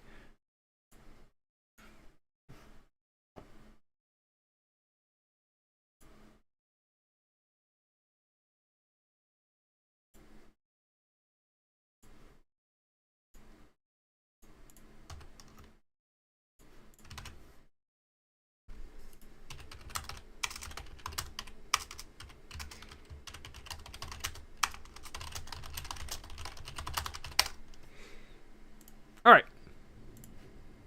But yeah. The Weight Watchers did some... Like, they used up all their ammo. But yeah, you can see they didn't earn back their value. Not all of them earned back their value because a lot of them went into shields. And spears are, in general, just a cheap infantry. And you can't really recuperate value from shooting the spears. Even if when they're not shielding themselves, it's still a little bit of a... Not likely. It's still a little bit unlikely for them to... It's quite unlikely for them to recover their value. And shields is there, and that's like, what, 55% missile block chance. So yeah, that is just not ideal for the Weight Watchers in this matchup. Just too much cheap chaff, and their arrows can't earn back their worth. Alright, now back to replay casting. We finally can jump into this round, where End of the Line is going with Wood Elves versus Codex playing as Grand Cathay here. And they are on... I think they're playing the Vermin League mode. I think. I assume the finals... Dwarf versus CD is Peak Trust. Oh shit! We have a grudge match. Okay, yeah. I'm looking forward to see that. But right now we have Wood Elf versus Grand Cathay, and they're on the Vermin League map provided by the Vermin League bot. Over here for the Dryads of Enda, we have a front line of... Oh, shit. Alright, sorry. Every time we load into this game, this specific battle, we need to quit to get a battle in. Because right now, Codex just got ready, and we are going on to the showdown.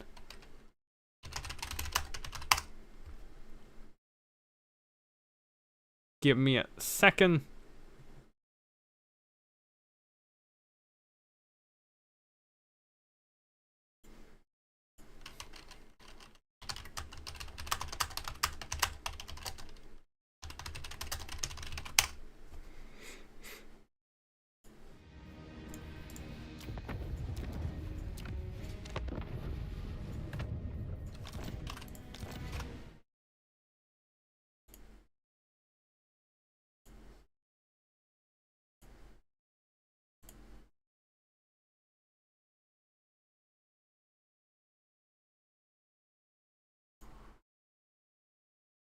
Alright, let's see if we can successfully kill this.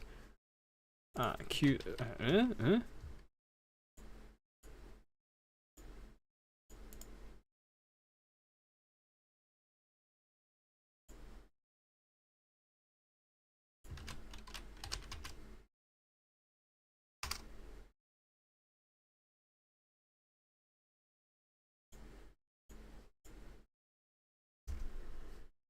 Okay, there we go. I think I'm queuing with Codex now. Alright, cool. We matched. Right.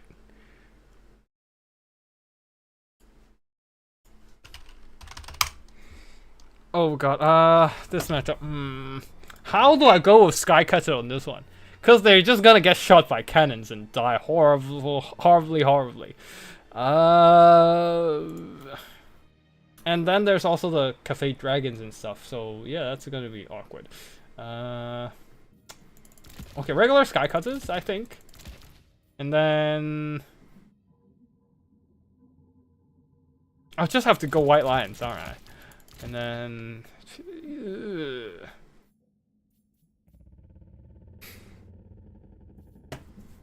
I don't know how Codex plays Grand Cathay. If they go Yambor, then I might be pretty screwed. I might have to go tackless here. Just to have a slightly better way of breaking the box. Which is to light them on fire. And then an Arcane Phoenix perhaps.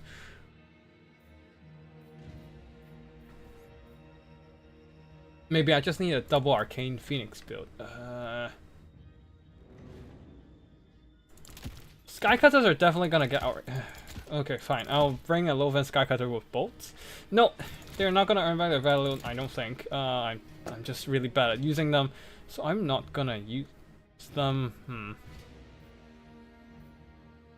I might just have to bring double Arcane Phoenixes to jump their back line, and a line of white lions to push their front line. And then Tackless leading the army once more. Sort of Tackless. Bought Ithilmar Steed. Flock of Doom. Should I go Chain Lightning? Nah, I'm just gonna go Regrowth. Potion of Shiroi Bound.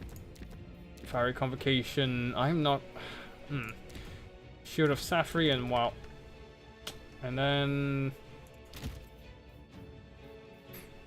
a little bit of mobility here and there to jump the enemy backline and whatnot. Yeah, this is a bit rough. I'm not quite sure how to proceed with this.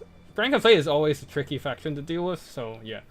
Right, I don't have enough money for, maybe I can cut Shield of Safri? No, I'll cut Potion of Shiroi, because the healing is not... Okay, Ragra's Pride, and I think that's it. It's not exactly my proudest moment, so I don't mind the state of affairs. Oh, poor Godax forgotten about. I was just about to cast a battle, right? I thought he was in the he was fighting Salinator. But yeah, I guess he just got the battle done quite early. So yeah, we're back in business, boys. Yeah, I think that is our build. I am just gonna lock in. A very simple army, probably not gonna work. We shall see. Wait, can we bring double Arcane Phoenixes? I need to check for rules. I forgot. I don't usually bring Arcane Phoenix myself.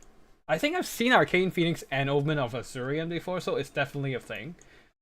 But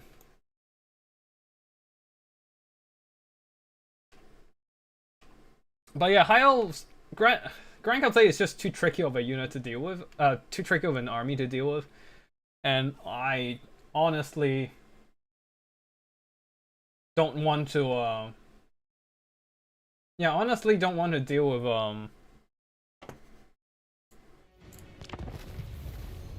I honestly don't want to, I honestly don't want to, risk things too much here. I mean, I'll still be bringing a Skycutter at least, but it's more like a unit I tack onto, I just slap onto, anti-Cathay kind of build. Hopefully this will work. I don't know. I'm not entirely sure how, Grand Cathay is played by Codex, but we shall see.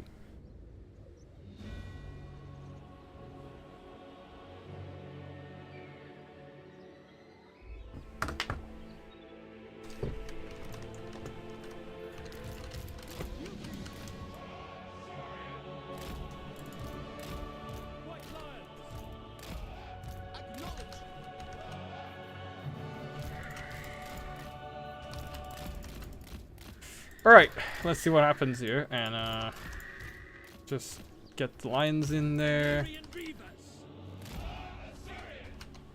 Get some mobility on both sides and see what happens. And hopefully they don't die to enemy ambush themselves. Tacklers, stay in the trees. I want you to stay away from enemy artillery. Let the infantry tank hit. And you guys stay back, because those Grand Cathay, if there are any cannons, then your guys are pretty fucked. Alright, I think we're good. I think we're good. It is the final battle of the finals, and this will see if I actually get to win my own tourneys for once, or if I'm gonna get so close yet so far. We shall see here. Let's just get them in a tree, so if in case any cannons aim at them, they won't get shot too hard. Okay, so these guys are still hidden, I think. Okay, cool. There is a firing rocket, so, and we have to be careful about the airhill gunners. I don't see grand cannon, so that's good news, I guess. And we are gonna eat a bunch of firepower, but that's kind of expected. I do have to be careful though. They have a couple of Jade Lancers on that side, and I don't have anything to keep them at bay. Oh, oh. Are they not? Oh, I don't think they've seen my cavalry on the flank. Yeah.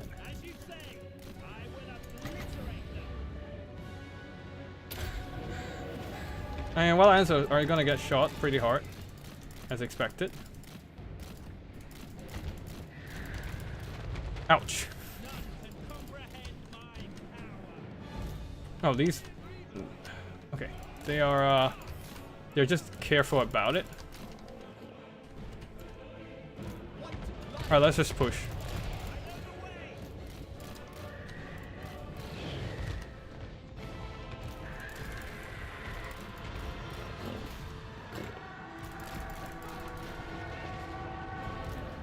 Oh, never mind. Pull back!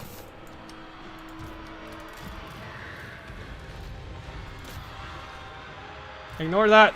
We're just gonna eat those damage.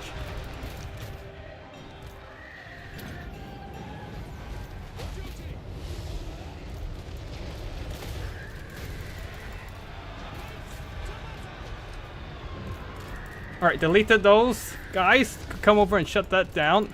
Pull back, because I set you in front of them for too long. Overcast that was a bit of a waste, but it will have to do.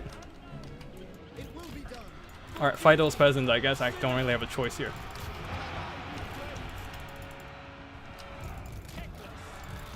And, fiery, convocation, and there we go. Can we pull back a bit?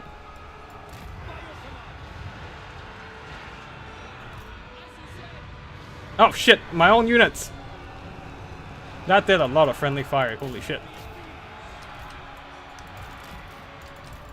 Go and shoot that, I guess. And you seems to be doing alright. Go and fight that guy, I guess.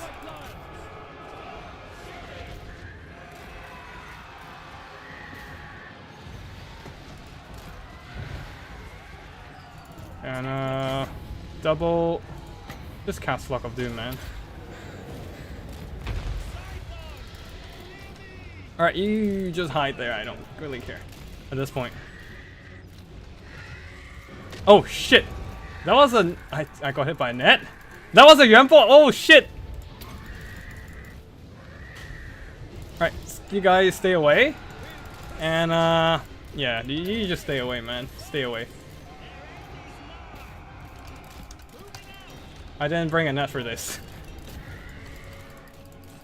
Titleist is getting hunted down. I don't have. Oh shit! He got executed!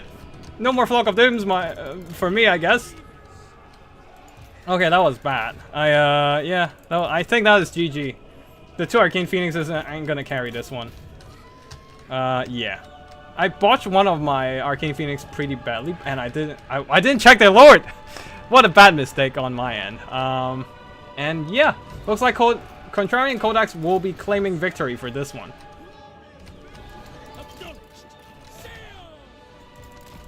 The dragon crossbows are really hitting hard.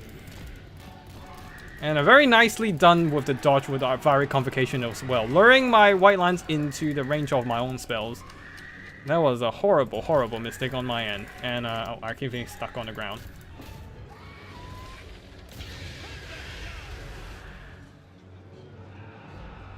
Alright, these guys can just keep flying away. They're, oh shit, they're slightly slower. That was not ideal.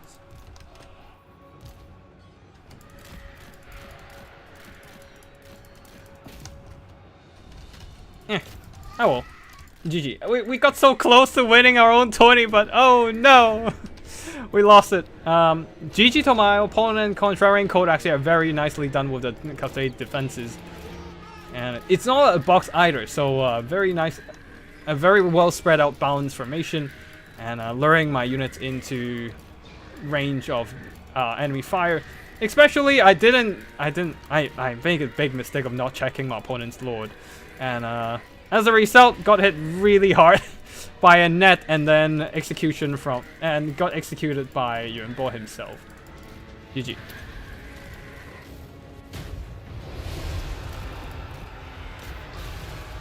And I think that's army losses.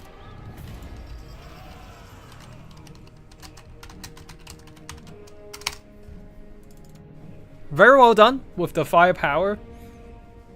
I think I think what I could have done better is definitely just micro my Arcane Phoenixes better. And also, that Fiery Convocation, man, that did a lot of friendly fire to my White Line's front line. Way more value damage to my front line than to the peasants. And as a result, my White Lines just faltered pretty badly because of that. Yeah. Very nicely done from Contrarian Codex here, and the missiles held their ground, especially the very expensive Celestial Dragon crossbow, shooting down my single entities and Ragara's Pride and everything that got close. And yeah, my mobility didn't get a whole lot of work done either, mostly counteracted by their own mobility and got shot pretty badly as well. And you remember, excellent execution against Teclis, and one of the Iron Hail Gunners was able to hold their ground and just my Teclis straight too close into the Iron Hail Gunner fire. And a net plus Iron Hail Gunners, and then Yuan Bo with his execution abilities and stuff sniped out Teclis. Poor dude here. And I didn't bring Potion of Shiroi. I should have done that. I was thinking, I have regrowth. I don't need Potion of Shiroi. Joke's on me. I needed it. I needed it for the damage resistance and the heal. I didn't have either, and Teclis died. I cry. But yeah, GG to my opponent. Very well done with Yuan Bo and his snipe. Seems like we're seeing more Yuan Bo on the field more than I've seen more Yuan Bo recently than Miao Ying for sure. And even Zhao Ming is showing up less because I'm seeing Grand Cafe players are more willing to use Yuan Bo for, or maybe it's just Contrarian Codex, using more of Yuan Bo for his great utility here. I always thought Yuan Bo is a pretty good lord with his net and his execution ability. He has a pretty versatile toolkit, and also he has Shim's Burning Gaze. So he has a really versatile toolkit. Shim's Burning Gaze can be used for sniping things and also just compounding with the execution ability, weakening a single entity unit and then just execute them afterwards for the finishing blow. Like, it seems to be he seems to be a pretty versatile lord. The only downside is he doesn't have access to heals, but yeah, seems like more and more people are feeling Yuan Bo is a pretty good lord, and yeah, seeing him more on the battlefield makes me quite happy. Although I myself hasn't been using him much for ever since the DLC came out. But yeah, GG to Contrarian Codex for the win and claiming victory in this midweek tournament. We are moving on into the replay casting section now, and please hang on there and keep checking out all the cool replays. And finally, actually get to cast a replay without needing to quit the game midway. In the first replay here, Wood Elves versus, once again, Contrarian Codex Grand Cafe. But yeah, first of all, congratulations to Contrarian Codex for the win, and hope you all had fun in the tourney, playing in the tourney. And now let's go and check out all the replays. Alright, finally, we are checking out the Wood Elves versus Grand Cafe without anyone dragging us out for a 1v1. For Ended Lion, 4 Dryads, 4 Starfire Shafts, 4 Starfire Shafts, Glade Gods, 2 Eternal Gods, no shields, and 4 Wild Riders, one of them the Wild Hunters of Kernus, leading the army is Strycha. On the other side, speaking of the other Grand Cafe Lords, we are seeing Zhao Ming on the ground here, and a line of Jade Warriors holding the front line with Peasant Archers backed up by Fire Rain Rocket Battery, multiple of them, to rain down hell upon the Wood Elf army. Peasant Horsemen, and in disguise 2 Longma Riders, and leading the army is, oh well, we've talked about the leadership of the army here. The Fire Rain Rockets already raining a lot of damage and deleting a bunch of Late Gods with Starfire Shafts. Yeah. I feel like if you want to go up against Cathay with Archers, you definitely want something that can stalk without getting hit by Fire Rain Rockets. Otherwise this happens and your Archers are going to be deleted before they can even get to the front line. And looks like a Dragon's Breath. Oh no, Pendulum. Right onto some Jade Warriors. Some decent damage, but not enough to break through for sure. The Dryads don't have enough punch to punch through that heavy armor of the Jade Warriors. I mean, they're not the heaviest of they don't have the heaviest of armor, and partially buffed up by nearby the defensive stands as well. But yeah, a little bit of Dragon's Breath onto the Dryads, and that's very effective due to their mediocre armor and reliance on physical resistance and the fire weakness as well. A summoned Dryad from Drychild there jumping onto the Jade Warriors. Probably should have jumped onto the firing rockets, I would say. The Jade Warrior crossbows will hold on just fine against the Dryads with their armor. Now the Wild Riders are getting into position, going across the flanks there, but Great Longma Riders are there to pin them down. Over here, the Peasant Horseman gets absolutely annihilated by the Wild Hunters of Kurnus.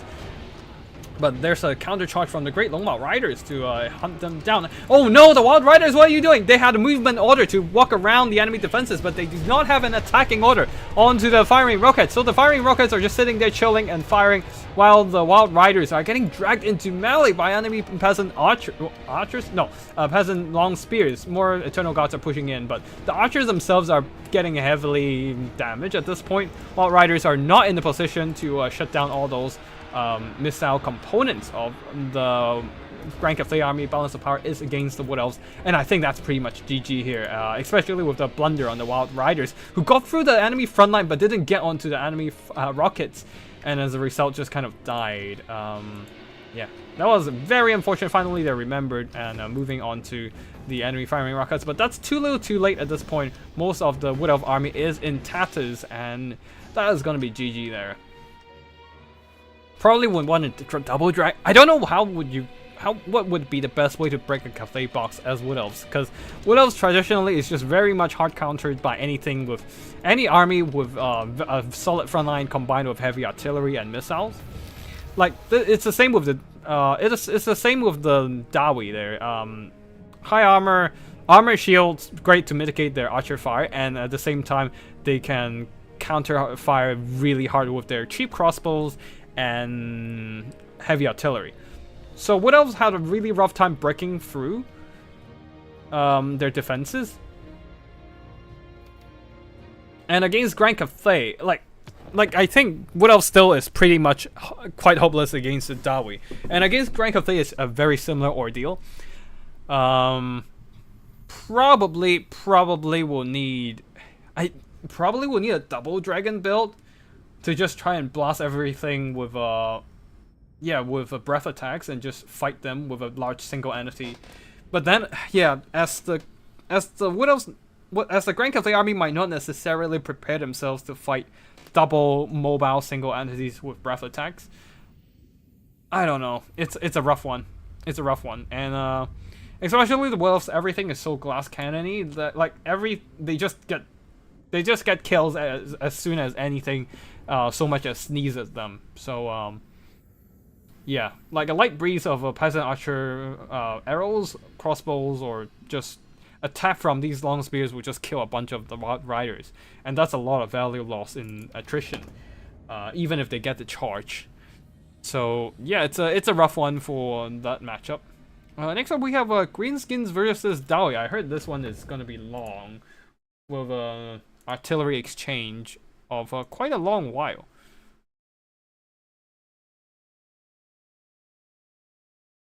So we shall see what happened here. But yeah, Curio is going with a regiment. Oh shit. Hold on.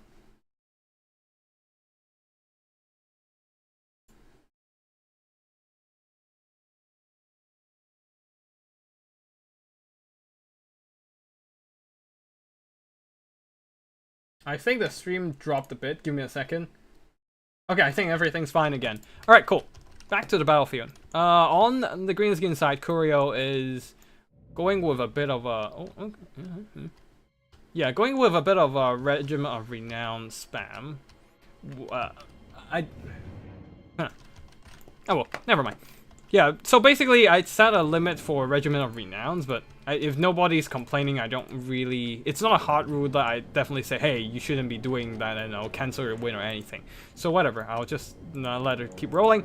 Orc boys in the front line there with Epic Loonies with their spinning loons, backed up by a lot of the Greenskins missiles there. The Greenskins are really happy to field Daka these days. Savage Orc Air Boys with Warlocks, Armored Orcs, and Rusty Airs. Both are excellent missiles. One has Armor Sundering, the other has Armor and decent Tish melee stats to hold their ground even if they are attacked by low tier melee units. And there are some heavy Black Orcs with great weapons. Oh, yeah, great weapons one to hack through the Dawi front line, backed up by Durkit Squakes and a Hammer of Gork hiding behind the trees. Very nice deployment there. Just using this natural protection on the terrain to block enemy missiles, and as the cannons won't be able to fire at them while they can reach the enemy front line and smash them apart with the Rock Lobber, Regiment of Renown Rock Lobber. Marvelous Magic Marauders to chip down enemy units with armor-piercing fire, and that's it for the Greenskins main army. Actually, Night Gobble War Boss leading the army with a support of Night Gobble Big Boss and an Orc Shaman with Gaze of Mork and Fists of Gork. Yeah. Actually, there's also an Here we go for a massive juiced up attack melee rush. On the other side for the Dawi, a front line of Dwarf Warriors backed up by Hewers, by Iron Drakes, by Akron Miners, and Goblin Lobbers. So 2 Regiment of Renown Artillery throwing rocks at each other. And then Goblin Hewers, Flame Cannons to roast some Greenskins, and Buckman's Rangers, a very solid crossbow unit, already touched upon them for a bit there, and the Long Drawn's Slayer Pirates, providing some armor-piercing Regiment of Renowned firepower. Leading the army is Malaka McKaisen. I'm going to fast forward here as looks like both armies are just going to try and pound each other's front line, doing some substantial damage there, especially the Goblobber with that Discourage effect can actually rout off enemies early, and it's actually really good with accuracy too. So it can actually act as an anti-artillery piece by shooting the enemy artillery to snipe them out, or at least do enough damage and then discourage them into a rout. Now Greenskins are pushing. We're still fast forwarding, by the way. Greenskins are pushing. It's an artillery battle. Who's gonna win? The Discourage gonna win, or is there gonna be a blinded effect, reducing accuracy of the Goblobber?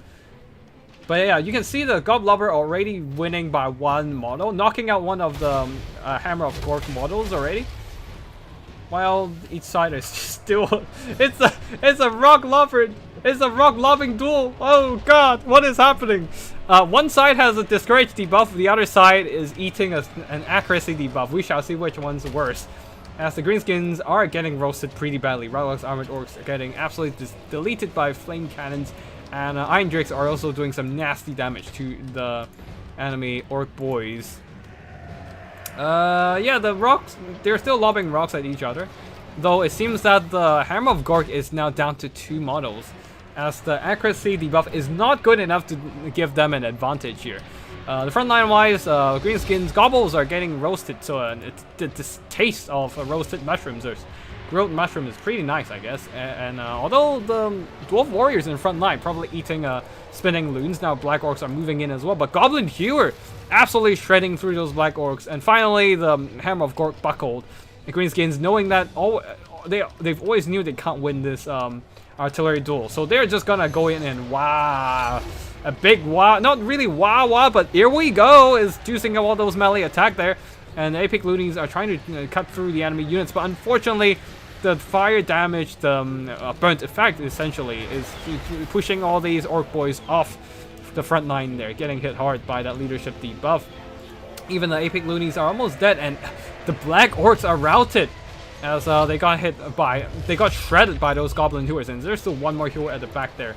Savage Orc Airboys have walked all the way to the flank, trying to get into a firefight against Bugman's Rangers, and Dirkit Squigs and Orc Boys are also moving in from the flanks there as the enemy miners and warriors, all the missile units are kind of occupied in the front line there. But as the battle drags on, more and more of those greenskin units are getting driven back by the flamethrowers of the Iron Drakes and crossbows of the Bugmans as well. Goblin Hewers did some excellent damage, and they're still doing some solid work even in melee, as after all they are still slayers of 40 models, and that's like basically you're half a unit of regular slayers, unbreakable as well. So they have no issues holding their ground and dragging down those Dirkit Squigs, as the rest of the missiles are firing at them, shooting them away. Wait, there's a bolt thrower in there? Why are you not in the front shooting at the Goblobber? Oh no! Yeah, Greenskins losing literally everywhere, typical in this matchup. I would say Greenskins have good enough tools to win, but just unfortunately not here. They get shredded pretty badly by all those, by a very interesting Dowie build too. Like there's a lot of firepower to persuade those Greenskins from fighting, trying to push them back, and the Greenskins got roasted pretty badly on their approach. All the flamethrowers, the flame cannons, yeah, everything just burned, incinerating the Greenskins. And a spinning loon out of the arse of that Gobble War Boss, but yeah, unfortunately, that is not gonna be enough to turn the tide. As what? Oh, there's still Goblin Hew. The Goblin Hero crews are still fighting in there. Funny enough, but yeah, the Goblin Hewers, man, surprisingly solid.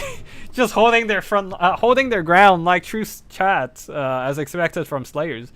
And as a result, you can see the Gobbles and the Greenskins just suffered heavy losses from the flame cannons. And even if their units got into the front line, even the Black Orcs got shot pretty badly. Shredded by a flurry of axes from the Gobble Hewers, and yeah. Wait, the Gates of Morg must have done a lot of good damage. Didn't really highlight that, unfortunately, as most of the Greenskins army just got destroyed by the abundance of missiles on the Dowie side. Flame cannons earning solid value, and the same goes for the Iron Drakes and even the Ekran's miners, holding the ground and absolutely incinerating, evaporating a lot of those Greenskin units. And you know, this Goblin Hewer got some solid value back. The other two also got some decent value as well, and then keep fighting on in melee. Goblobber absolutely lobbing the shit out of those gobbles for sure, and returning to sender more. Yeah, kind of just sending. Sending some gobbles in express delivery to meet up with their friends. Well, with 100 miles per hour. Yeah, meet up. With no braking whatsoever, just collision. Beautiful stuff. GG to both players there. A very cool game indeed. And next up we have we've played that ourselves. Greenskins versus Vampire Counts. Dowie versus. There's a. Oh yeah, here it is. Wait, yeah, that's a lot of single entities, but I guess artillery don't count. Artillery doesn't count as single entities here, so they are 5 fucking yeah, that's a lot of artillery. All right, we'll save that for the last, because obviously that is definitely a gold mine of combat. So we are gonna watch the others first. First up, we have Greenskins versus Vampire Counts. Well, yes, Cav Chariots can help with breaking Dwarf backline, but here they couldn't even break their arty crews. Yeah, I feel like that's the beauty sometimes of bringing a Gobble Hewers. I don't even know why are you calling it Gobble Hewers, because if anything, they're not ammo you want to shoot at gobbles. You want to shoot at stuff like dragons. Dragon Hewer sounds a lot cooler too. But anyways, I guess Goblin Hewer is just a meme unit, meme creation. Like, yeah, meme creation even before meme became the word for memes. From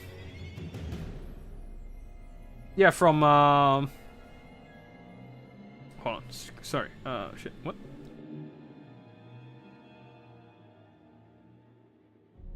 Alright, sorry, yep. Yeah, like, it's just some kind of ridiculous creation for that, you know, it's definitely an idea of early Games Workshop. I mean, I'm not very familiar with, like, Games Workshop's history in general. I'm not that deep of a Warhammer fan, but, like, come on, man.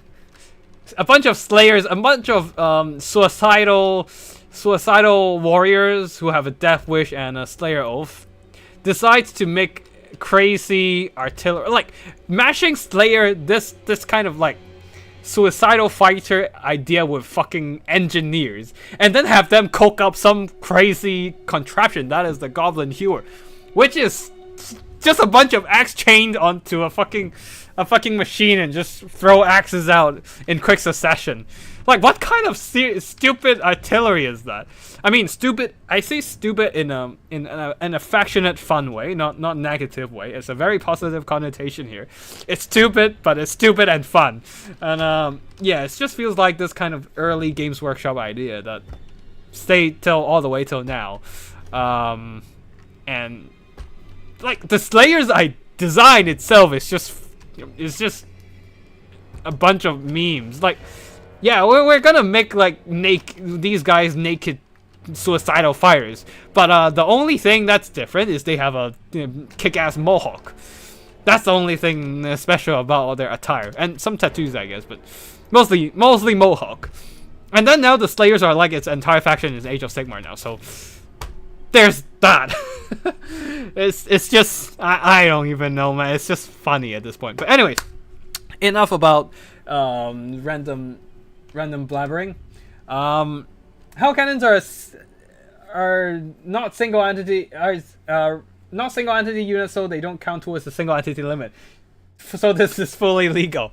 Yeah, this is fine. Yeah, I mean, oh yeah, they do have artillery crew, so technically they're a multi-unit unit. Yeah, that's fine then. That's absolutely fine. That's completely reasonable. But yeah.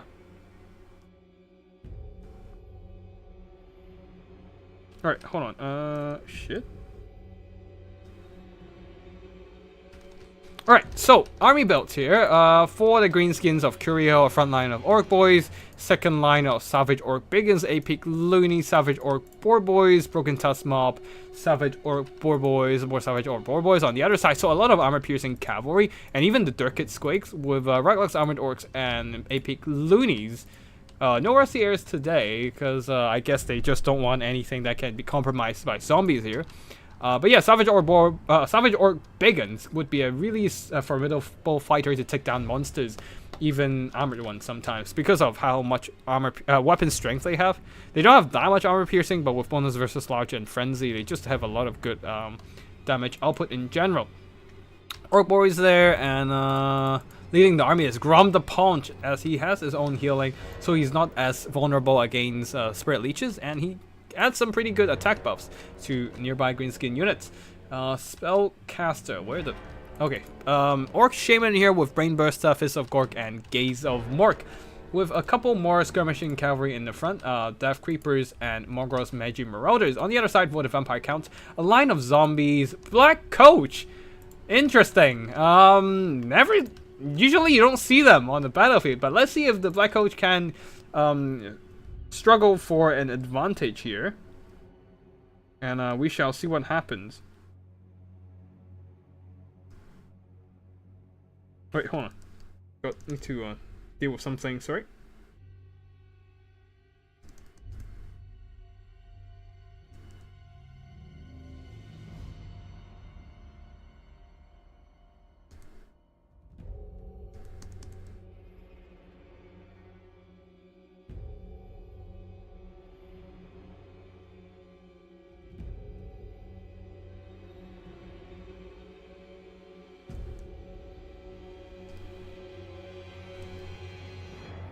Alright, cool. That's sorted. Now, for the rest of the Vampire Coast build, we have a front line of zombies backed up by skeleton warriors and spears with a blood knights holding the... That's a lot of blood knights, and there's one Varix Reavers with self-regeneration, and yeah, just a lot of expensive cavalry in general.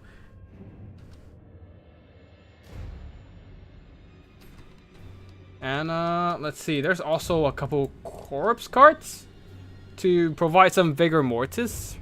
Just they are both have unholy lodestone, so they provide some healing to make the chaff able to last a little longer with their additional stats and self heals. Yeah.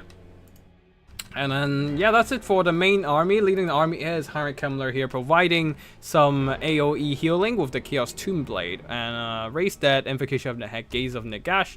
And of course, the Krell Summon comes with Heinrich Kemmler in general. Now, immediately, the Skirmish Calf is already starting to do the skirmish work here. And it's going to chip down that corpse cart, but I think most of their shots landed onto the skeleton warriors, because the corpse cart juked back a bit and dodged most of the damage and quickly regenerate the rest, as the corpse cart does have regeneration on himself outside of the unholy lodestone healing, so quite a bit of HP generating. And if you stack it on top of the Chaos Tomb Blade heal, that's going to be quite decent as well.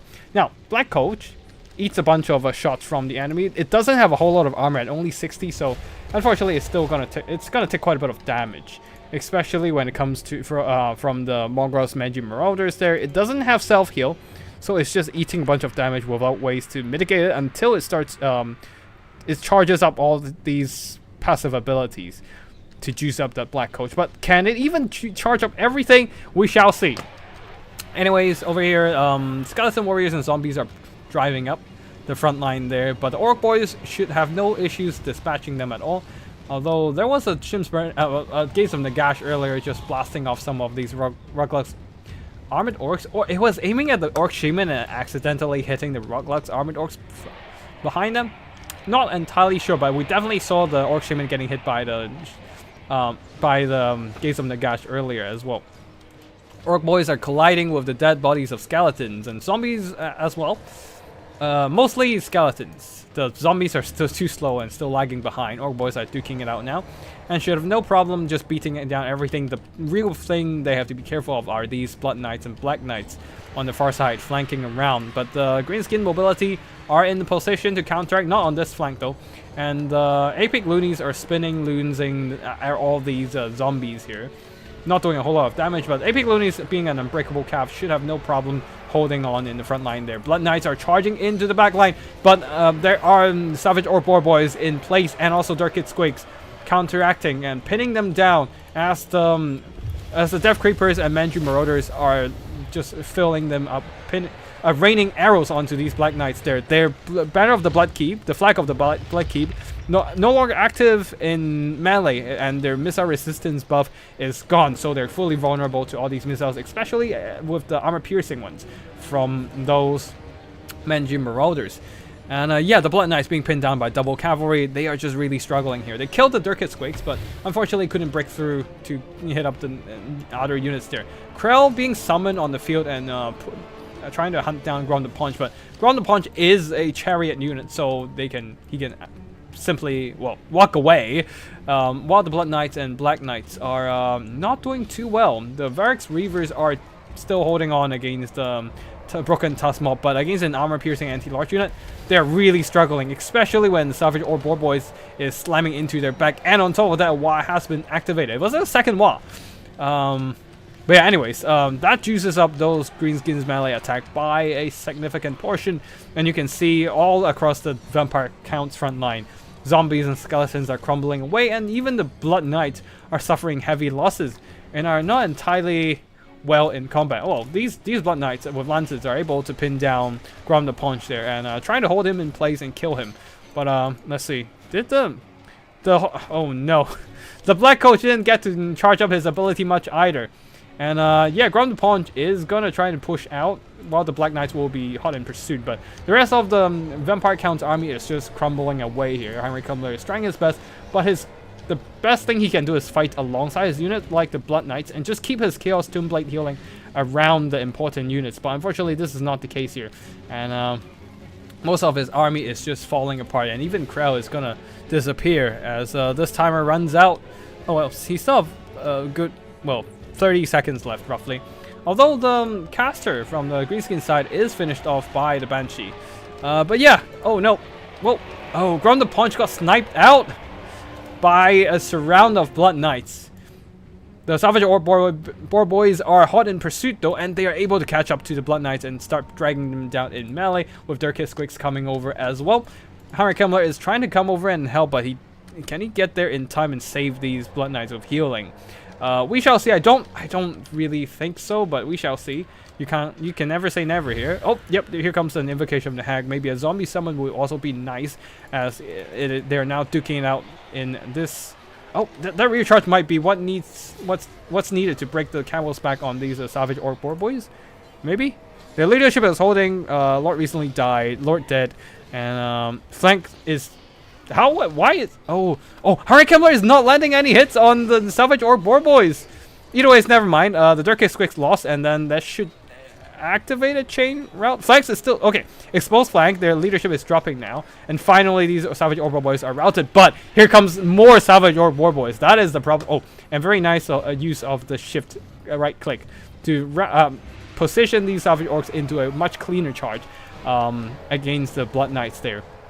Henry Kimmler needs to keep fighting among those Blood Knights, but unfortunately he's probably not going to do that, as his own health is running. Oh no, he's trying to deliver a rear charge and dropping in a zombie summon as well to saturate in and give some mobile body support for this lone Blood Knight unit. The Banshee is still fighting, holding on strong, but the rest of the Vampire Count's army not so much, as Henry Kimmler he himself is fading away. I feel like Necromancers should also have leadership, should also be routed, because technically they are not undead. They are humans who practice undead, I think. Weird. I don't know. Well, I'm not sure if that works that way in Total in Warhammer in general, but yeah, I don't know.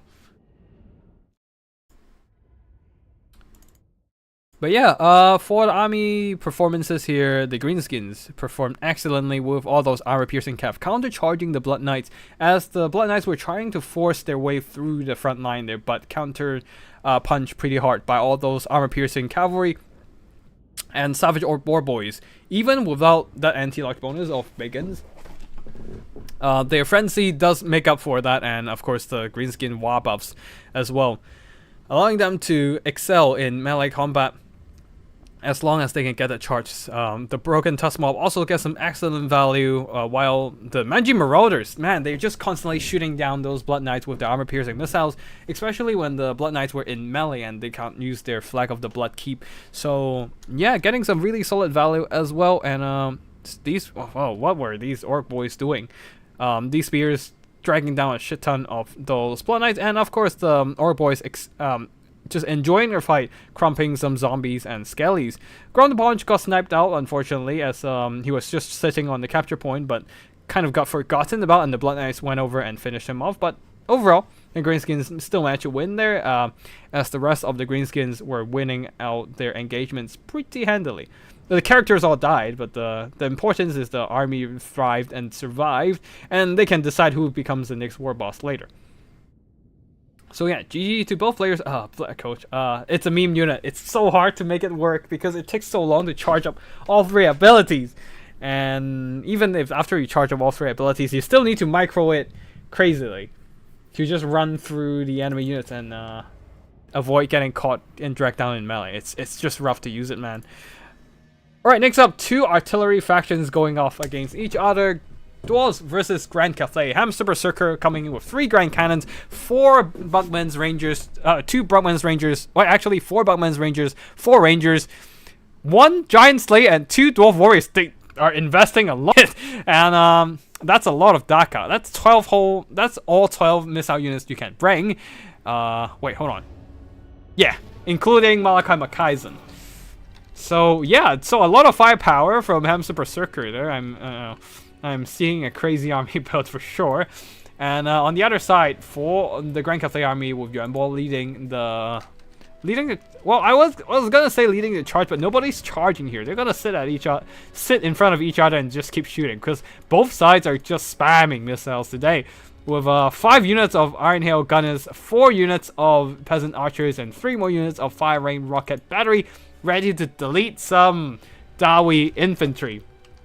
There are also a few units of Jade Lancers at the back, and that's it for the Grand Cathay main army, with Yuan Bo leading the army with a net of Emmentalk to pin down any units trying to charge towards them. Comet of Cassandra.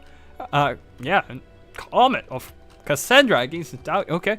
I don't even see Comet of Cassandra these days, but even after it reworked, just nobody uses it because it's still taking forever to charge up, and it has a chance to, well, curve and miss the target, so it's not the most reliable spell, and yeah, just not great.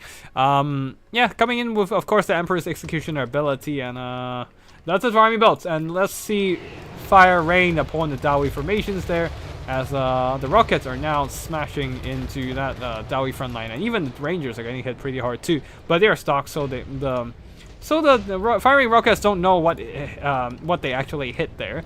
And as you can see, the cannons are using this opening in the middle between the trees and sniping out some of these firing rockets, and they can actually just crossfire into other cannons if needed.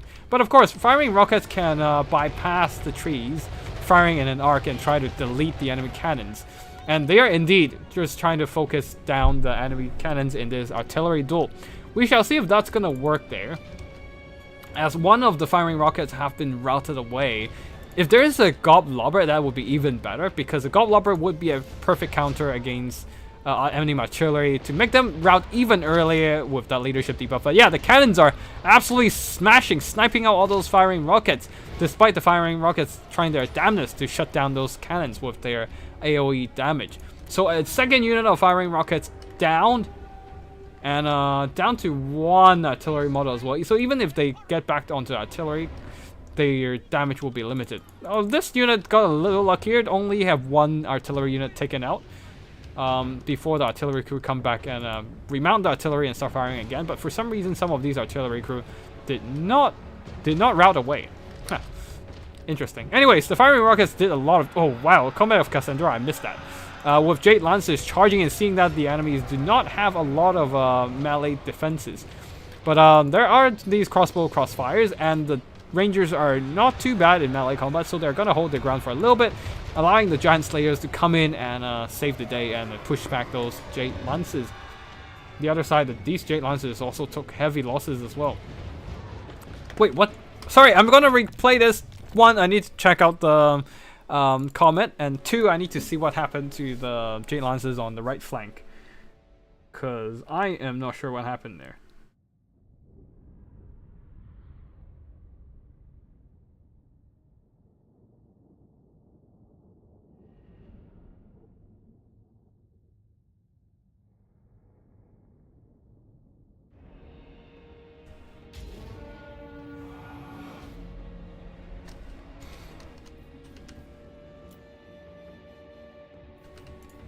So what happened to the Jade Lancers on this flank? There are... oh, that's probably the other Giant Slayers coming in to finish them off. But yeah, where's the Comet? Come on. Comet. Here comes the Comet. Here comes the Comet. Boom. A little bit underwhelming with the damage of how cool it looked like. But yeah.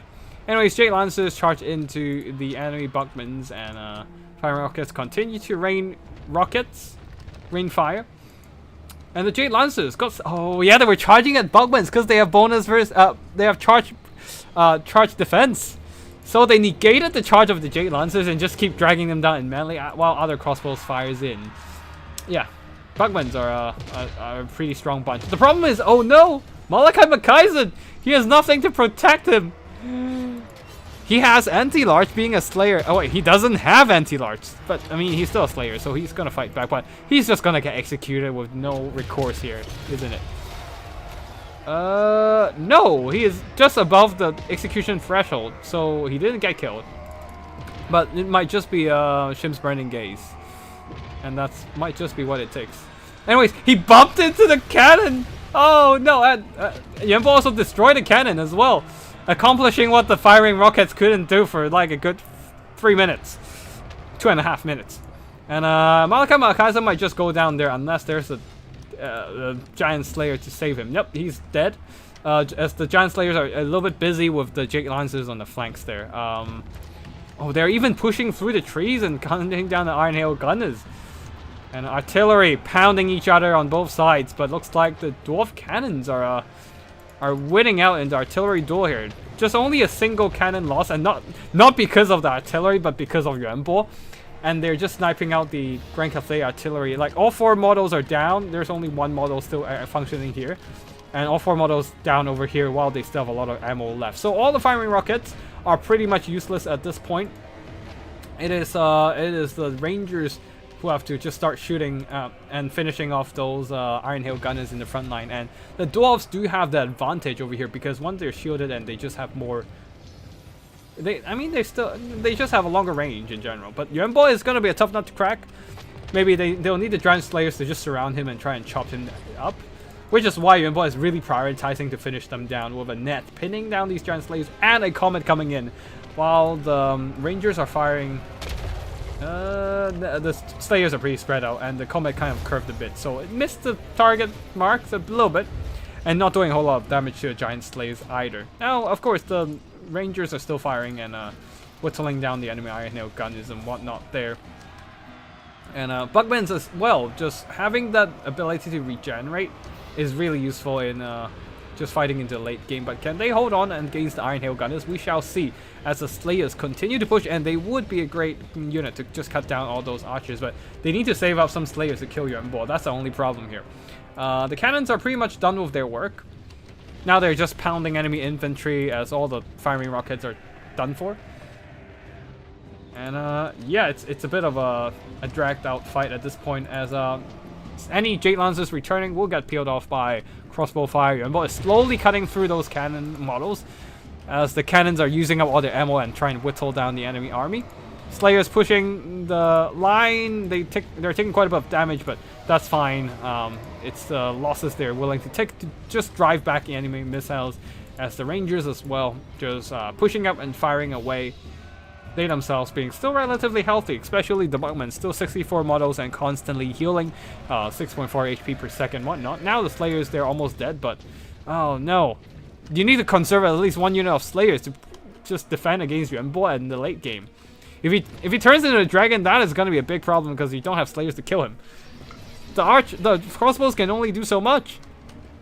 We shall see if Yuanbo can bring this one back. Another Comet, but unfortunately missing the mark there.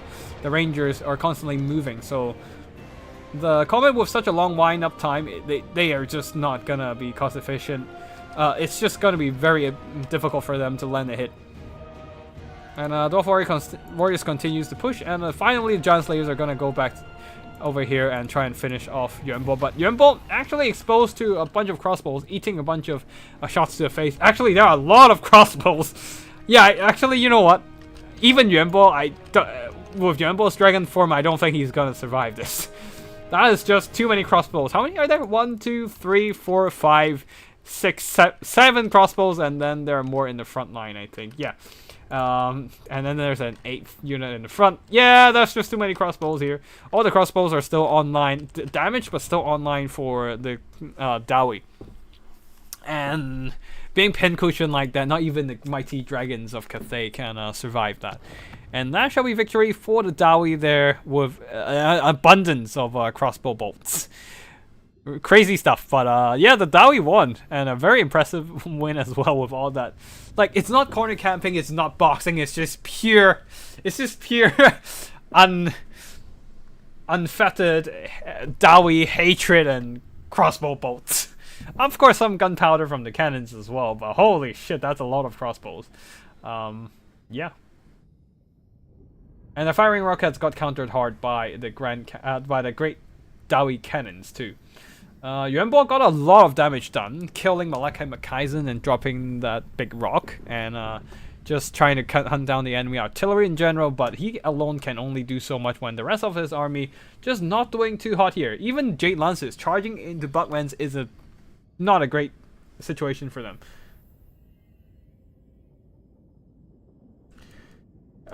Yeah, the charge defense, the healing, the melee defense, the melee stats on those Buckman's leadership, everything combined mixed. Buckman's just a unit that should not be estimated even in melee. Like, it's an expensive unit, but it can definitely hold their own. They can definitely hold their own in melee combat.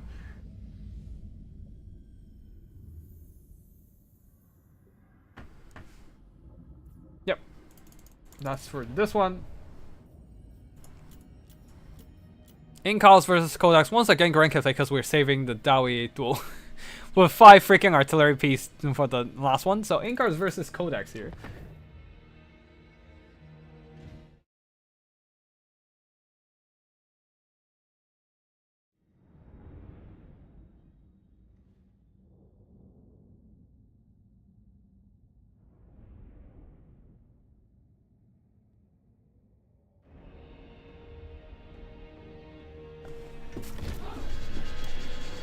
Alright.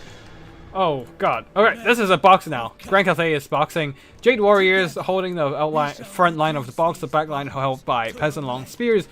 Crap ton of Peasant Archers in the center with Jade Jungle War Drum. The Jade War Drum, Regiment of Renown. That's a big ass piece of Jade. I don't think I've ever seen.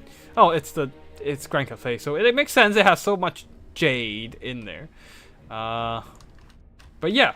Providing that immune to psychology, buffing units with melee attack, very nice stuff. And well, it can't use the Fury of the Fallen Blades unless it decides to turn it off to start killing ethereal units. Then that's a different situation there. But mostly there for the buffing, disdain of the Dragon Emperor to make sure they don't rout from Terra. I feel like, oh no, okay, that is. That Fury of the Falling Blade is definitely gonna be turned on here, because that's a lot of ethereal units on the other side. Anyways, leading the army is Yuanbo, the Jade Dragon, supported by an alchemist with a Plague of Rust to nuke enemy armor and shred them with archers. Oh, I can already foresee what's awaiting Manfred at this point. Anyways, for the rest of for the other side of the battlefield, for the Vampire Count's army, Hexgraves, and a whole line of Banshees and a line of zombies. There are a lot of ethereal units, a Necromancer on the Corpse Guard with a Forbidden Rod, and not feeling too hot with this Vampire Count's build. We shall see what happens here, as this Grand Cathay box is really boxing hard, and yeah.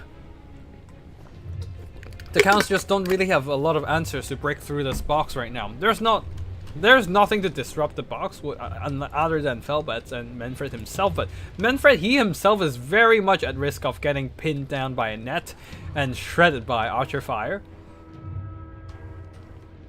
We're gonna fast forward here a bit. And you can see the Fury of the Falling Blade is turned on. So everything, including the archers, have magic attacks. And yeah, everything on the ethereal army will eat full damage. You can see how quick they're dying from the archer fire. And Manfred is not in place to shut them down either. Oh, that is a Wind of Death. That is a Wind of Death. Shredding through a lot of Jade Warrior halberds. Whittling them down. Maybe the Conraves can then push them off. Felbats are coming in, but a lot of these Conraves are getting shut down. And what we fear the most, Manfred eating a Plague of Rust and getting net down and getting shot by all kinds of archer fire. He's down to half health already, and the Vampire Count's melee units are not in place to shut down all the archers. I mean, they're kind of in place, but Manfred is already down to less than half health, and Shim's Burning Gaze, archer spam, and Shim's Burning Gaze, which also put him on fire and nuked down his healing by half, so he is only getting half healing right now. Very unfortunate there. And yeah, finally Hexgraves are in the center of the vampire box. But oh, the bandits of the Silver Road are in the fight as well, so there's extra fire damage as well. Some Conraves are in, but everything is doing magic damage.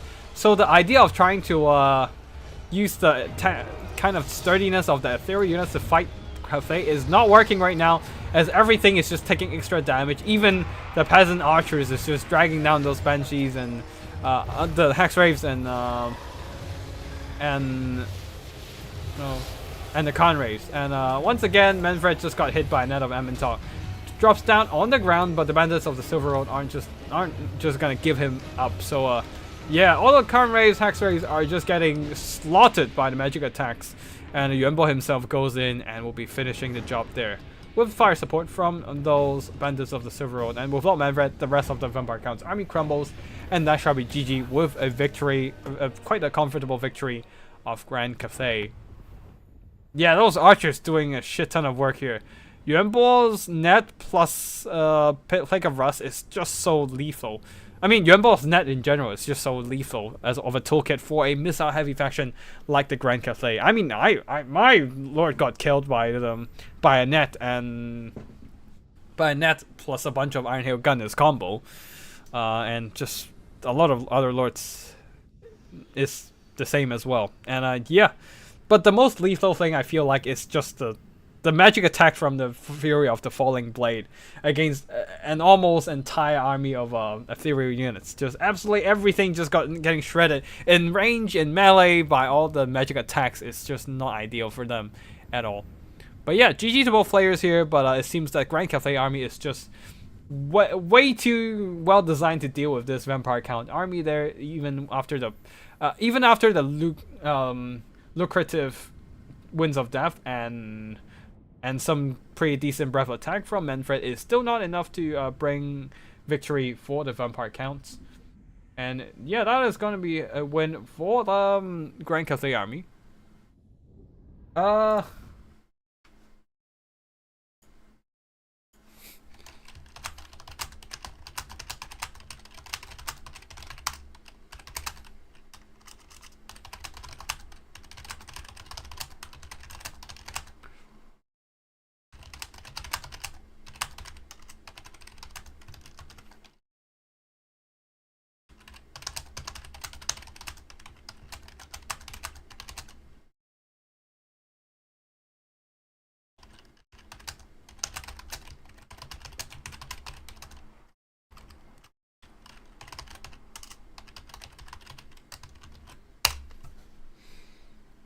Alright. Yeah, the Vampire army really just struggled against all that magic attacks. That was a painful one for them. And one final battle there. Chaos Dwarf Artillery versus Dawi with no artillery. That is going to be a crazy battle, but we'll see what happens there as a Milky Way versus Hamster Berserker. I feel like if you're going with the dwarves versus chaos dwarves, you definitely want a couple cannons, because cannons are gonna outshoot those Death Shrieker rocket launchers no problem at all, and will just outshoot any other artillery from the chaos dwarf roster as well.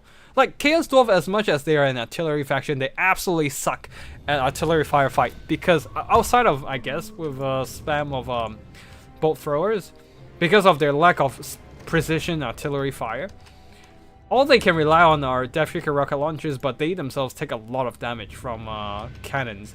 But looks like, oh, that's a very clever idea from the Chaos Dwarfs of Milky Way. Using the Dokkaraz terrain with a little bit of, like, it has a little bit of a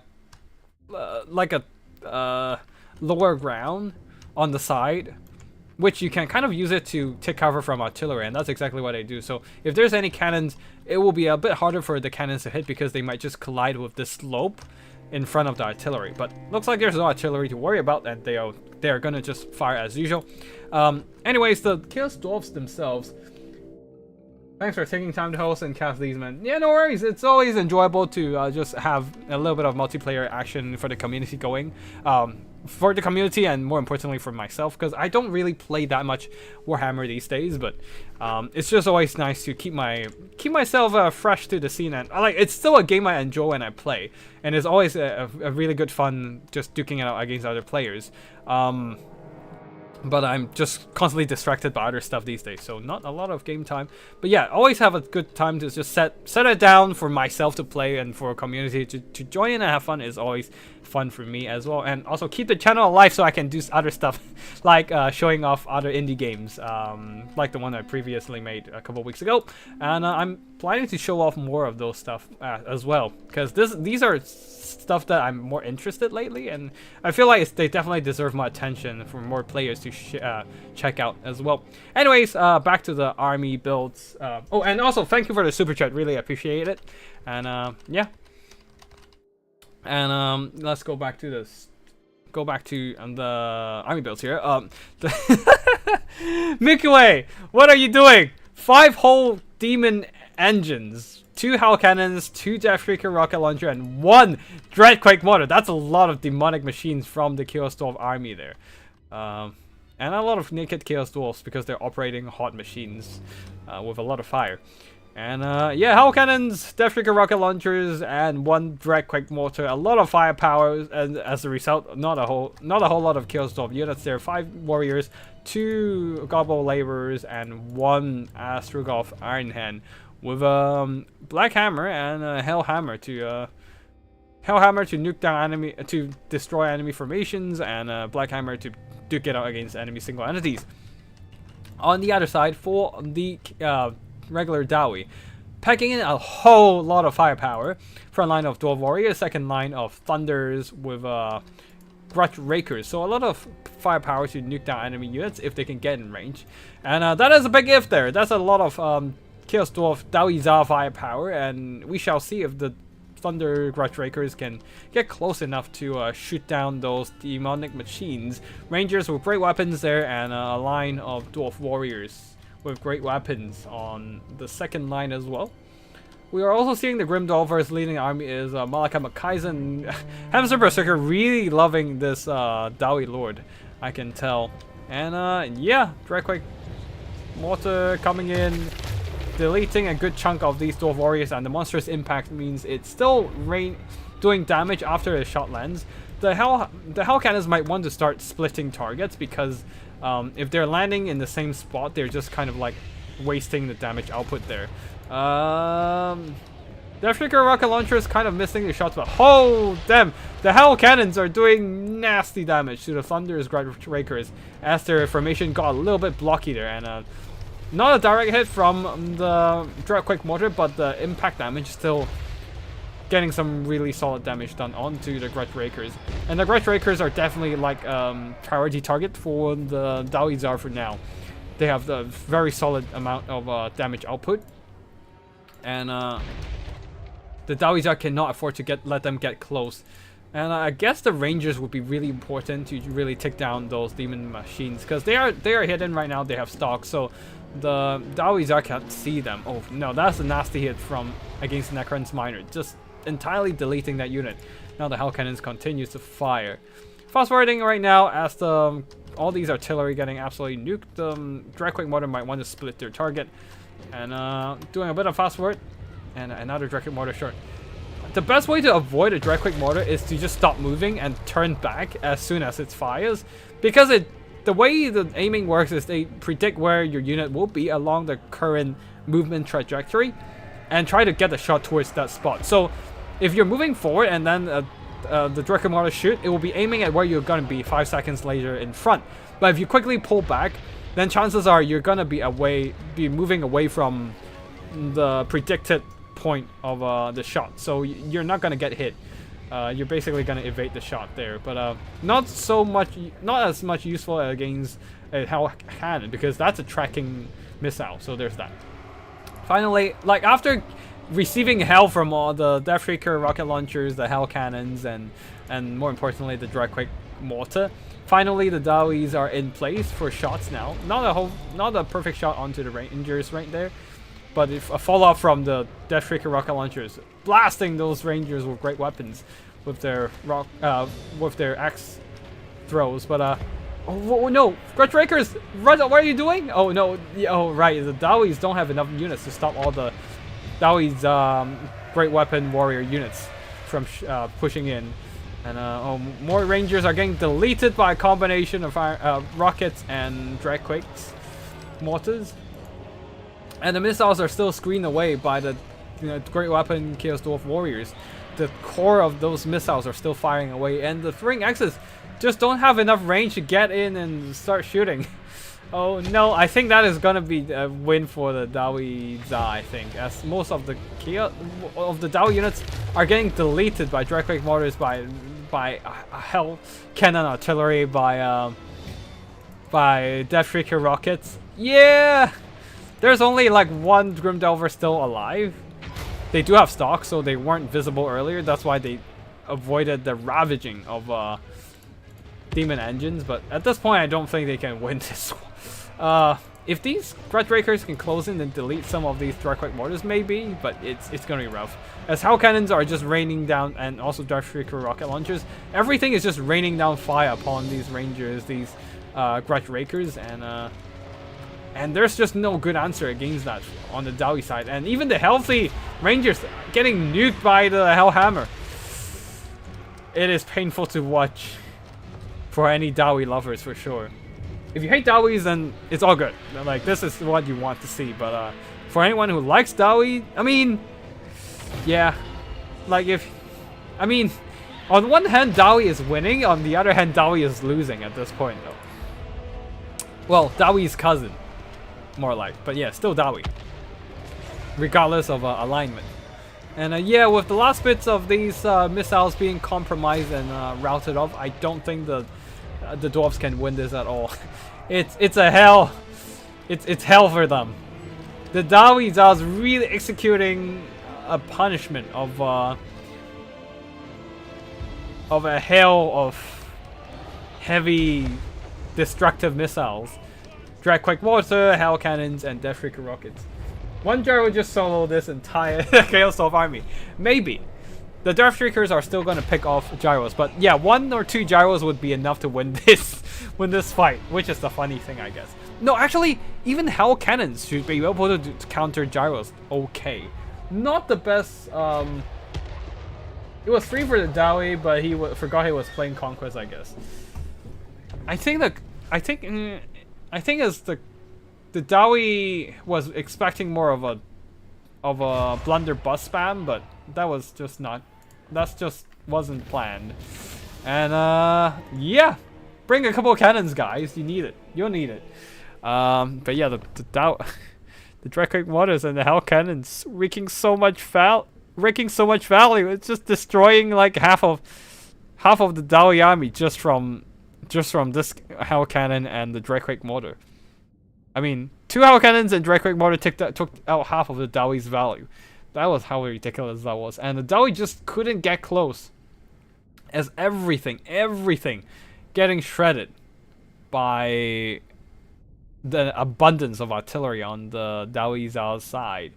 And yeah, that shall be victory for... That shall be the end of the battle replays, and victory belongs to the Chaos Dwarfs for this battle there. And GG to everyone. Hope you all enjoy this tournament, both whether you've been playing in it or just checking out the battle on stream. They just dodged. It's hard to dodge even then. The Hell Cannons are undodgeable because they track. Dragquake mortars is dodgeable but still a bit rough. As you're microing like 20 units at that point. The only way to do so is just trying to like really pay attention to what unit is the Dragquake mortar shooting at, and trying desperately to just juke your units around. But other than that, it's just really hard to do so. But yeah, that shall be all for today's replay. I hope you all enjoy the battles. I'm getting a bit sleepy. But yeah, congratulations for Contrarian Codex and the win of Grand Cafe, and also with Yuan Bo sniping out all the lords. Damn it, sniping out my attack list too. But yeah, Yuan Bo's sniping ability is just so good with Netheramatok, Shim's Burning Gaze, and the Cafe missiles combined, then his execution ability finishing everything off. But yeah, that is going to be GG here. Really cool battles from everyone. GG to everyone, and hope you all had a great week. Next week, we're going to take a break as I will be out of town and unable to cast anything. End of the line, I asked Ender the Lion if he can if he can host a tourney next week, and he seems to be pretty happy to do so. So keep an eye out for future Wednesday Faction Wars next week, and 2 weeks later we're gonna do it's right on the Wednesday Faction Wars is right on top of April Fool's. So we're gonna do an April Fool's special event and do some meme tourney. I'll figure something out, and we'll be pinging everyone on that channel so everyone can get to decide what kind of shenanigans they want to see there. But other than that, that should be all for today's stream. I hope you all enjoy the battles, whether you're playing in it or just watching. And yeah, I'll see you all in the next one. Tactical Itch signing out. Wait, I think that's all the replays I got, right? Let me just double check in case I'm missing anything. Yeah, I think that's everything. Unless I'm... Yeah, I think that's everything. Okay, cool. That should be everything. I might be missing a couple replays that I didn't receive, which is unfortunate, but it is what it is. That's going to be all for now. Thank you for watching, and I'll see you on the next one. Tactical signing out.